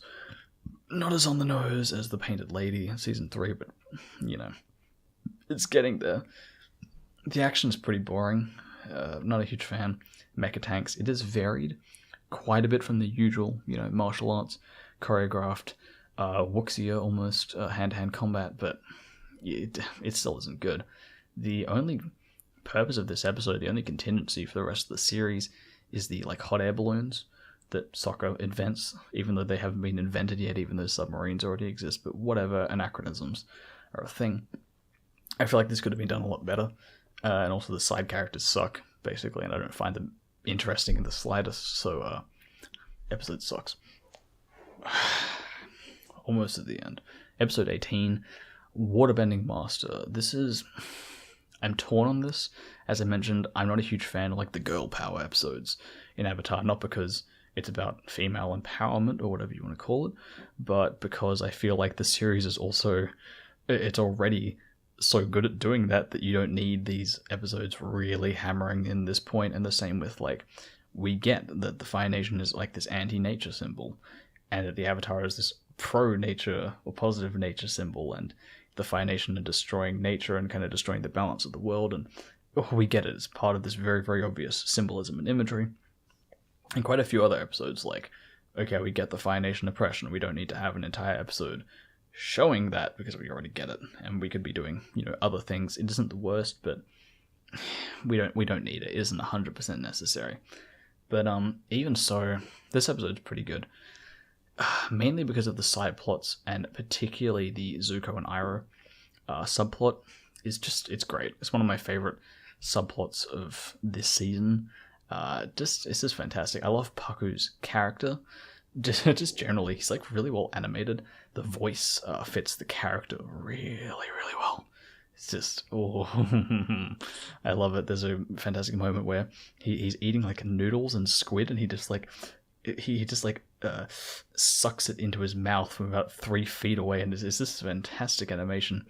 One of my favorite little snippets of animation from the entire season.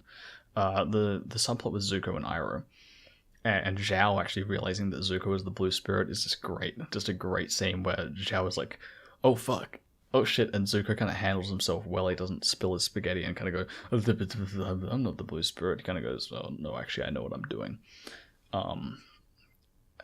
Of course, Zhao actually hires the pirates from episode 9. Fantastic tie back into the plot. If they disappeared and were never seen again, that would be fine. But the fact that they're actually brought up again for this really solid and fitting plot point is fantastic. It's like, oh my god, you actually set that up. And yet again, it doesn't sound like a big thing to do, but it is such a big thing when you're watching it, and it's such a big thing when series don't do this. And just, imagine if, it's just Zhao realizes that Zuko is a blue spirit, so he decides to blow up the boat himself or something. And it's like, it just isn't as good as having a reference to the series previously, come in. And so it also sets up a great moment where Zuko thinks he hears something on the ship because these pirates are setting up blasting jelly.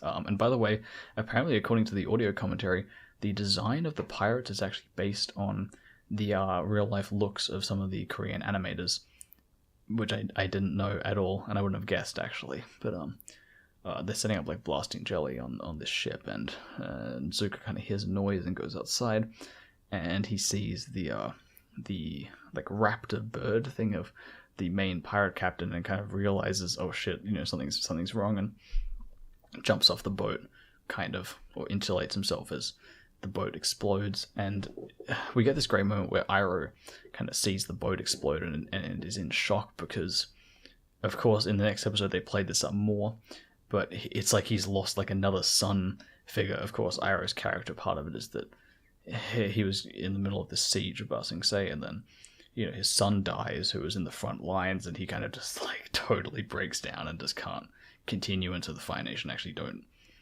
breach Ba Sing Se entirely. And he's considered a failure, and it's this massive disaster for his career, and his career as a general is basically over. And he can just now chill out and be a really cool guy. But you see he loses another son, and it just takes on this entire another layer of importance upon knowing that, because I think before that point, as far as I'm remembering, you don't actually know that. It's only revealed in episode 19 where Iroh, I think, is talking to Zuko before he goes off to try to find Aang again. And he kind of goes I always considered you a son ever since my son died. It's oh god, that's fucking soul destroying. But it's so poetic. It's so great. The Paku Katara fight scene, like I was saying, I don't really like their kind of subplot. Paku kind of being I'm not going to train women for some reason, even though she fucking brought the Avatar here. And I'm just going to be really stubborn and a dick for no reason. Okay, it's your tradition, but come on, like, tradition versus end of the earth. Like, fuck off. Of course you would fucking train her. But I love their fight scene. It's fantastic. It's really dynamic, really well animated, really interesting. Great. It's a decent episode. Besides, like, that kind of, I just don't like the plot anyway. On top of actually just not favoring that type of plot, just like personally. But it's a decent setup for the final, even if it is a little bit like too heavy on the girl power sort of thing. So, season finale in 2 parts. Siege of the North Part 1, then Siege of the North Part 2. It kind of starts with, like, Kitara has been sparring against people and been training under Paku for, I'm not sure how long, but not that long. And she's already, like, extremely, like, strong and OP. She can fucking beat everyone who have been training for years, and she's been training for, like 3 months or something, like, some tiny amount of time. I'd like to mention that the UA, this episode or these episodes are very, very rushed. They're very, very tight, and sometimes that works because scenes are really, really short. It's rapid. It's good. It's really got a strong pace to it. And other times it comes across. It's very rushed indeed. It comes across as very rushed, especially with the UA like soccer romance subplot. I mean, it is set up, it festers and dies within basically 2.5 episodes, which is not really enough time for that sort of thing. So I mean it's a bit of an issue, but I can let it pass, of course, because the rest of the episode or episodes are just fantastic. Basically, this is a real highlight for the season. Probably I'd put them like second and third in terms of best episodes of the season. Of course, The Storm is like by far number 1 for me, at least. I like to point out that actually I didn't mention this in the previous episode. Iroh is on the Fire Nation ship. He's singing this like winter, spring, da da da da. He's singing this song, playing a sungi horn, which he actually buys in episode 9, which is set up there. Fucking fantastic. Like, just again, fucking another round of applause, of course. That song is used as like a leitmotif. I think, is that how you pronounce it? German heritage, and I can't even pronounce it. Leitmotif. Yeah, I probably should learn how to talk before I start talking. But it's used for UA, and if you don't know what that is, I'm not even going to try to pronounce that again. But it's where it's like a musical piece that accompanies a specific character or a specific like moment or emotion in a series. So, for example, in Star Wars, like Darth Vader has like the Imperial March theme. It is his theme. So when he comes on screen, that theme picks up, and it's generally like a little like a melody. Sometimes can even be mixed in to a grander mix. So, if a character comes in and there's already this symphonic piece playing, it might, touch on a few elements or a few notes of their leitmotif into another leitmotif. I'm pronouncing it every single different way, so I'm hitting some marks instead of hitting the wrong one every single time. But funnily enough, the song Iroh sings on, episode 18 is used, the instrumental version is used for the UA soccer relationship scenes. That's really cool. It just ties it nicely together. I do like that, like, UA and Sokka kind of have this like relationship being set up, and Sokka kind of, to impress UA, says, hey, let's go fly on Appa. They go up and they fly, and then they realize that, the Fire Nation are coming, and it's just like, it's a really nice like fluid plot tie-in, because you get like, oh hey, this plot's happening, and then suddenly, oh, there's other plot elements coming, and all the Fire Nation are actually coming, which we already knew, but oh hey, these characters now understand, and it's already tied into this other plot. It isn't like UA and Sokka having a relationship, cut plot, cut scene, next scene, Fire Nation come. It's much more fluid. Yet again, another great reference to Ba Sing Se with Iroh. Zhao talks about how this won't be a massive failure like Ba Sing Se with Iroh, and Iroh talks about how history books like aren't so kind to the victor necessarily, and then Zhao's like, yeah, well, fuck you. Of course, that's exactly what happened to you, you turd. And of course, it's what happens to Zhao as well, because he fails and is a dummy. There's a great line. I'm kind of like listing out things I was thinking at this time, and I should expand on this a bit more because I realized I gave some very specific commentary for this episode, but there's a line I love from Yue's father, who I actually can't remember the name of, where he says, like, you know, the stillness before battle is unbearable. It's such a quiet dread. This good writing from Aaron Ahaz, who I'm pretty sure I mentioned before wrote this episode and the next episode. The dialogue in these episodes is particularly fantastic, especially like that line and a lot of Iroh's lines talking to Zhao. Great, just really well written. I mean, they have like a certain level of like Star Wars tier hackiness to them, but yeah, what do you expect? I'd love to note that everything ties into character here. So like Sokka sees like soot and snow of the Fire Nation coming, and it reminds him of his village being attacked. And part of that has to do with him feeling like powerless, because, you know, he was a child when that happened, and, you know, his father leaves, so he had to, you know, take on this male role of trying to protect his entire village. And so he sees this, and that's kind of like a symbol to him of, you know, like this incoming danger and having to kind of adapt to this like new persona, and him having to protect the people he loves. And of course that kind of backfires on him because he tries to protect Yue, and then Yue fucking kills herself. So it's like, oh god. That doesn't actually play it up in the episode at all, but I'd like to point out that that's like something that actually happens to his character, even if it isn't overtly mentioned. That's really cool. Same with Aang. Like, Aang remembers that, you know, he says like he wasn't home for his, you know, his fucking temple being attacked and everyone dying, and he wants to redeem himself. And it's just a fantastic way to tie like these characters and their, like, you know, their real struggles into the plot, and just make it like that much much more of an investment for the audience and for the characters. So it's not just them going, we need to beat the Fire Nation because they're bad. They're like, they have their own like personal grievances against these people. It's also a great moment. Aang talks about like being or feeling inadequate. He's like, oh, I'm just one kid, you know. It's just little moments. Just this whole episode just has all these like little fantastic little pieces. Like I mentioned earlier, another one with that is, you know, Zuko and Iroh are talking, and Iroh kind of starts breaking down a bit, saying, you know, he was so worried that Zuko would die. It was like he was like a son figure to him, and, you know, he was so worried he'd lose another son, and it's just perfect. Great foreshadowing as well. This part's a bit rushed, where Aang kind of is trying to like physically work his way and destroy a bunch of Fire Nation boats, but it just isn't working, and it's taken hours, and he's only destroyed like 12 out of 100 or something. He's like, I'm just one kid, I can't do all of this. And he's kind of like, oh, I need to find the spirits. And then suddenly Yue's like, yeah, we have this like the most spiritual place on the entire planet or some shit in my back door. Come in.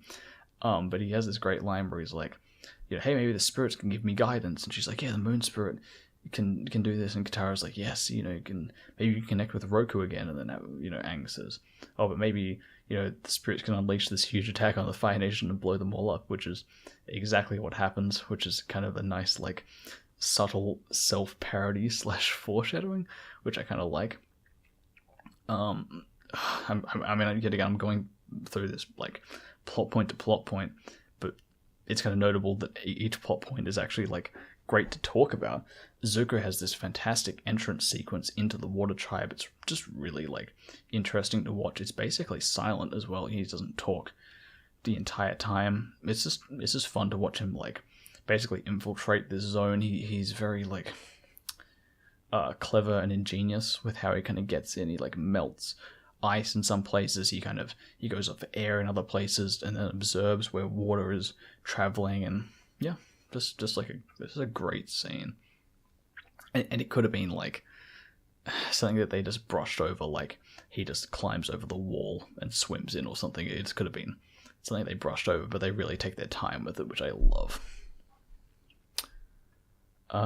So in this scene, the one I'm going to refer to is like Zuko's walked in on Aang meditating, and suddenly like Katara can like 1v1 Zuko.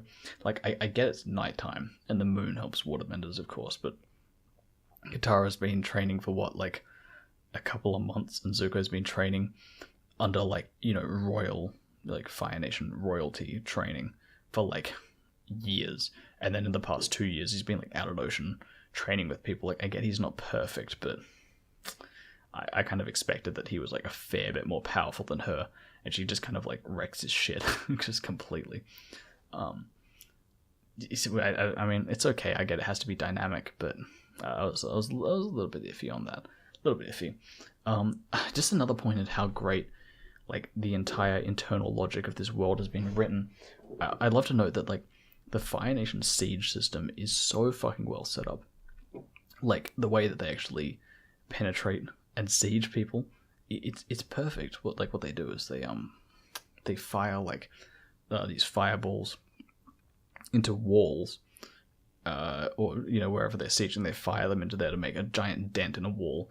And they just ram their boat into the holes of the walls, and then chuck down these like iron, I suppose like walkways in which their men run through the walls. I'm explaining that very poorly, but believe me, it's cool.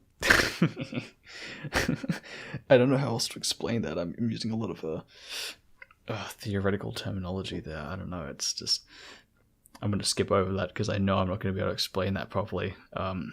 Just watch basically the first time that the henchmen of the Fire Nation kind of actually run onto the Northern Water Tribe when they're actually like first engaging in there. Just watch that section and you'll know what I mean by how like well constructed their whole sieging system is.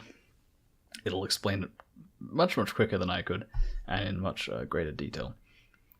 But yeah, like this is like a really, really tight episode script wise, like I was saying, and it has like this really great use of what I think Spielberg calls it this, or it's just a general writing term, called like back on the ranch, which is basically like swapping from one subplot to another subplot to another. So it's like, Aang is fighting the Fire Nation boats, but back on the ranch, Zuko is like breaking in to the Water Tribe, and then back on the ranch, back on over here, Sokka is teaching the Water Tribe people about the Fire Nation, and then back over here, such and such and such is happening, and it allows you to swap easily between simultaneous plot events that all build to a climax, and you can tell several different parts of a story at the same time, and it works really well here. It's really tight. It's a really good episode. I prefer the next episode, but this is a really good episode. So this is like the first... It's a weird episode for Aang. It's great, but a lot of this time is spent, for one, in the spirit world, which we haven't really seen a lot of yet. It's just so well set up here. Unlike in Korra, where everyone is basically Pokemon. But it's like this like crazy, like has this weird like dream logic to it. I just love the whole aesthetic of this world, I suppose. Roku's voice I'm reminded of. He starts talking to Aang eventually, where Aang first walks in and there's this random like anthropomorphic monkey in there, and just kind of goes, "Oh, go away, I'm meditating. Oh, go look and follow this like bright light." And so Aang just kind of runs away, and it's just like the weirdest like dream logic. Doesn't make any fucking sense. It's all like non sequiturs in terms of like the construction of the world, but it just works so well. And just I forgot how good Roku's voice is. I think the actual voice actor himself used to like narrate like trailers, like coming this summer, etc. And his voice is so commanding and yummy, good voice. There's a great like setup for Azula as well, when like Zuko is monologuing to Aang when he's like in a cave with him. Aang's unconscious, well, in the spirit world technically. And he's like, everything like came easy to my sister and such, which is the first time we've ever heard of this, as far as I remember. I'm so scared to be definitive on any fact in the series, lest I be like viciously attacked or such by people who are very, very fond of the series.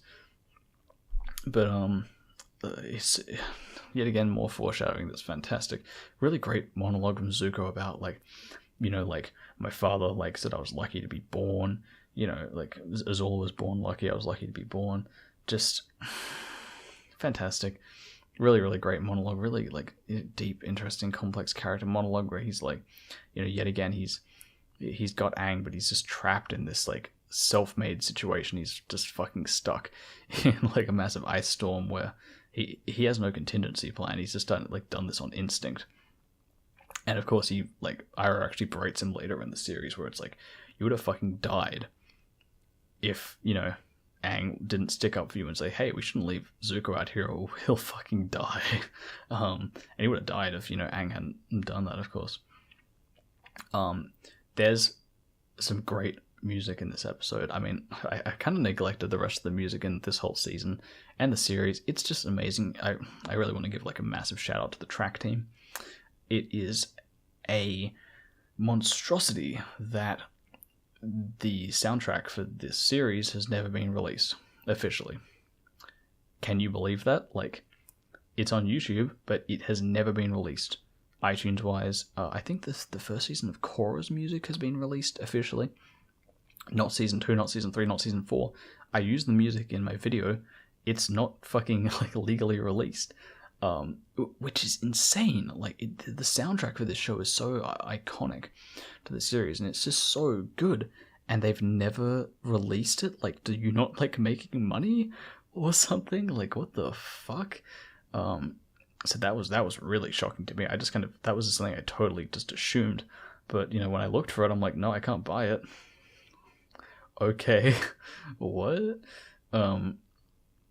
But yeah, the music in this episode is fantastic. It's so well edited to the episode, and if you want a really specific example of that, there's a fantastic cut from Zuko talking to Aang about suffering and suffering making him strong, to the Fire Nation sieging, and it's just this build up with this brassy horns and just perfect flow, a perfect and very tight flow. Like I was saying, the script of these episodes, super tight, super lean, just very, very quick in parts, a bit too quick in parts, of course, especially with Yue, but just fantastic. I love that the Han subplot. Han is Yue's fiance. He's a bit of a dick. He's the one that Yue has to marry. She's in an arranged marriage.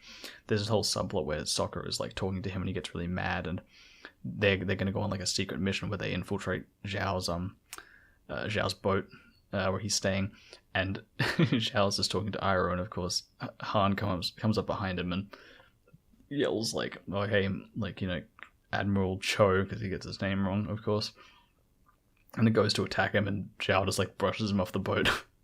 And that's just the entire subplot is just subverted and played off as a joke, which is fantastic, because I was kind of wondering when I was watching this again, I actually forgot about that joke, and I'm wait, how are they going to fit this into the rest of the episode? That shouldn't fit. I'm trying to imagine, in my mind, and by the way, this was quite early in the morning, because, of course, the series goes for 7 hours if you watch it in one go, so the reason I'm not remembering this is because I was really fucking tired.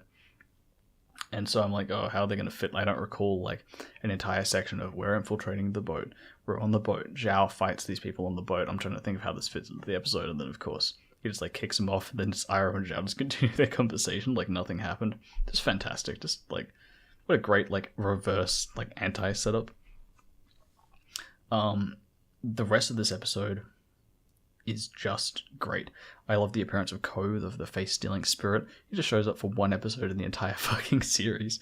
Is such a menacing character, such a creepy design, looking like a fucking weird ceiling hanging centipede, just really unnerving. It shouldn't have worked as well as it did, hey, we're gonna introduce this weird wacky character for one episode for Aang to talk to, but it's played into the spirit world aesthetic as being really creepy, unnerving, and dreamy so well. It feels like a dream logic thing when you think about it. Aang, you have to talk to this guy, but if you make facial expressions, he'll steal your face. It's such a weird concept, but it just works so well. His character is so memorable. Yeah, I just love it. And of course, it isn't fucking Pokemon like it is in Korra, which is just terrible. I love the changes in chromatic tinge color to the episode when the moon spirit has been taken out of the water. Everything goes red, crazy, just red filter, and then when it fucking dies, it's black and white, but there's tinges of color at the same time when fire comes in. Just just amazing look basically to the episode at that point.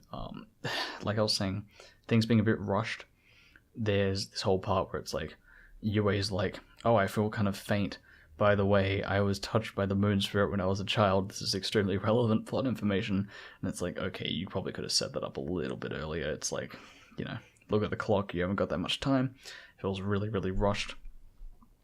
And like I was saying, there's just so many moments in this episode that aren't perfect. Like Aang getting the Nausicaa, oh my god, what's the fuck is the name of the Ghibli film that Avatar copies a lot of? It's not Nausicaa though.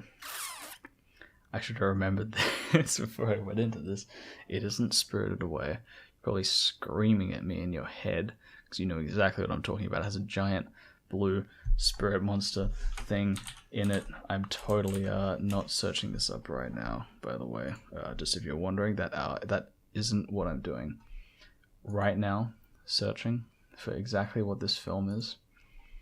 That isn't what I'm doing. Princess Mononoke. I conveniently remembered that on the spot, by the way, through my own fruition. Anyway, Aang turning into a giant blue spirit monster thing, which is, of course, very much copying Princess Mononoke. It hits an arse pull, of course, but it's so well, like, animated, it's so cool. It just works, and I kind of give it a pass, because it just works. The music's great with it, the animation's great with it.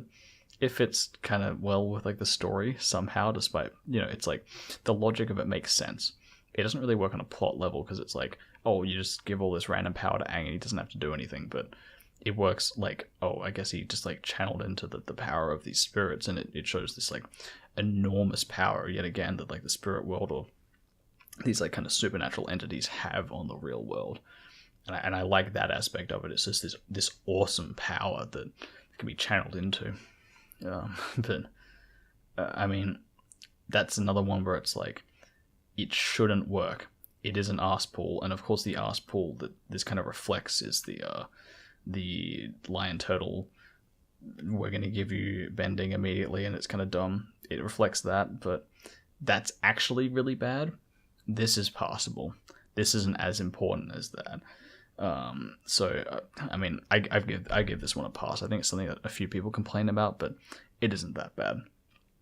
I love Iroh's, like, I'll unleash it on you like tenfold, you know, if you kill the fucking moon spirit, like, let it go. Another moment where he just fucking flares up in anger.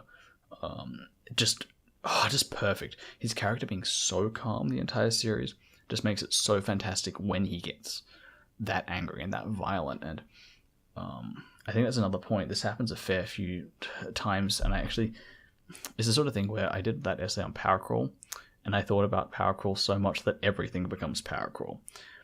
If you have a character being angry all the time, then being more angry kind of loses all meaning. Having a character being so below, say something like anger, like a -10 anger, and then going to fucking 9 anger, it's such a big jump up. It's such a big shock. It's so much, such great, like, gravity to the situation when that happens, as opposed to kind of like just like a little jump up. You're kind of like, oh, that's not that much different. I think you get what I mean, without fully explaining what that is. But it's just perfect though for that character to do that.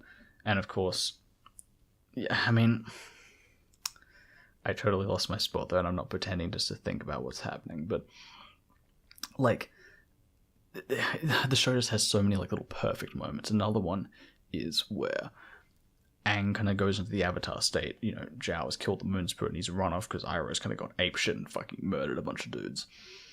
And Aang kind of goes into the Avatar state. He's like, no, I can, like, fix the situation. He starts walking into the water, and Katara goes, you know, to stop him, because she's like, oh, Aang, what's wrong? And Zuko, you know, like, holds her back and says, no, like, he's fine. Or he gives the motion to demonstrate that. And it's just like this little moment where it's just a tiny little action. And within the greater context of the series, you understand that Iroh has this much greater understanding of the spirit world and how this sort of thing should work, and he's really the one saying, no, you know, Aang has kind of been, like, possessed, or, you know, he's being controlled by this, and really we should, like, just leave it alone and let it, you know, do whatever it's trying to do. And of course that kind of channels onto when he's talking to Yue as well, where he's like, he can identify that she's been like, touched by the moon spirit or whatever when she was a child, and basically convinces her to kill herself, which is fantastic. That moment where she's like letting go of Sokka is a great moment. It has gravitas without the setup for the character. I think it works without their like kind of shit rushed relationship. I don't think that actually contributed much to the episode at all. But it's definitely like, it's just a fantastic moment yet again. I love the whole Zhao Zuko fight. It's a fantastic fight anyway, but the way it's animated with everything being black and white except the fire being so orange, and the blue in the background of the fish is also fantastic.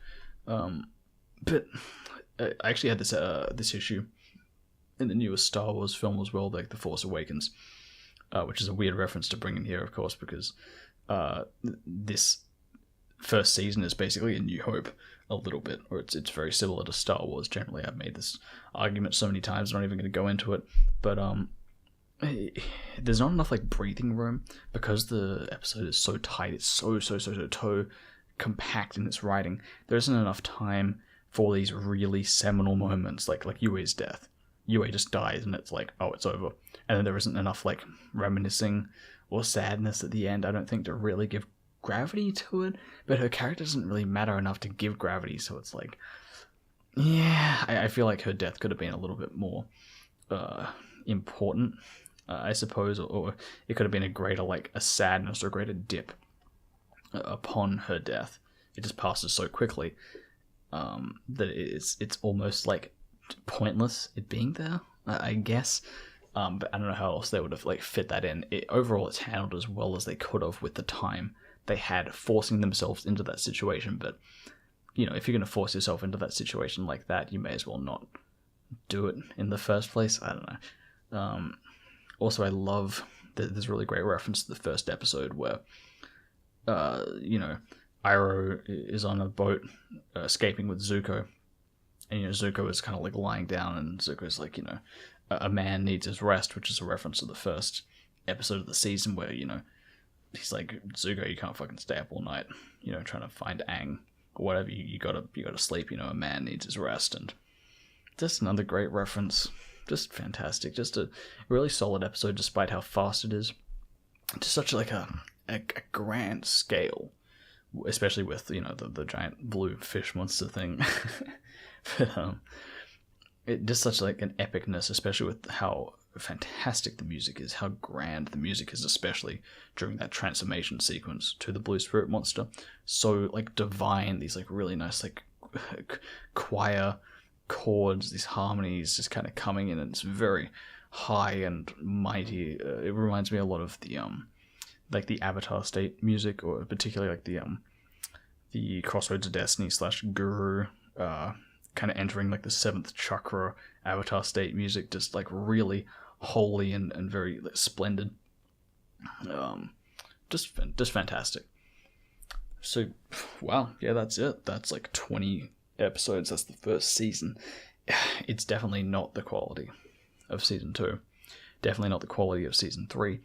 And I think Korra season 3 is actually as good as it is in its own way, even though it's very, very, very different. It's weighed down this season by quite a few pretty mediocre episodes, especially compared to the later episodes of season 2. Season 2 is basically flawless. Almost flawless. I'd say Serpent's Pass is the only weak episode in the entire season. Everything else, arguably the cave people or whatever the fuck it's called, even that episode is just fun. It's like a better like single episode from season 1. It just happens to be in a really, really great season, so it kind of stands out as not being fantastic. But I mean, to be fair, even the crap episodes here are as good as the average TV show episode. So I mean, it's not like it's actually bad. Besides Great Divide, that's actually pretty bad. But it's one episode, so who gives a shit? But yeah, like that's it. Far out. That's like 2 whole hours, and like man, I don't know what else to say about it. I think that's basically it. There's only so many things you can kind of cover from memory, and there's only so many points you can go into with certain episodes before it you're really kind of deconstructing meaningless crap. And I think this is kind of maybe not as like deep as you should go or as you can go, but I feel like that's a pretty solid run over of the entire season, with a lot of points that I think like should be noted in terms of like just how intelligent some of the foreshadowing in this season is. And I really got to give it credit. I don't blame this season for being weak. I feel like the separate individual kind of like pointless, in brackets, pointless episodes could have been better written, could have been better set up character-wise, but you know what, like, they're there for the purpose of serving as exposition for the show. And to be honest, the first 10 episodes set up the second half of the season, which is good, and then that sets up Season 2, which sets up Season 3, and both of those are fantastic, particularly Season 2, Book 2. Man, that is a fucking fantastic season, and I'm very excited to talk about that. That's going to be probably a fair bit longer than this, actually, because there's actually a fuck-a-zillion things to talk about. But of course, highlight of this season is the storm. Just what a beautiful fucking episode. Fantastic. Just watching that again and just realizing it's just so perfect. And same with like the last 2 episodes. They're not perfect, but they're definitely an experience, and I give it points for being an experience, and I don't deduct as many points for its flaws, like the Deus Ex Machina, like the rushed storyline, like how rushed the UA section is, you know, that sort of thing. But yeah, fantastic. Yeah, those are my thoughts on that, basically. I don't really know what else to say. I've pretty much covered everything. My voice is a little bit sore. I've been basically talking for 2 hours straight without drinking, and I tend to talk relatively quickly. So, yeah, if you've enjoyed this, then I suppose, like this shit. I don't really know what purpose that serves. I guess people just say that, hey, like this if you like it, you know, like, just press the button. It doesn't even do anything. Just press it. But, yeah, I don't know. Goodbye.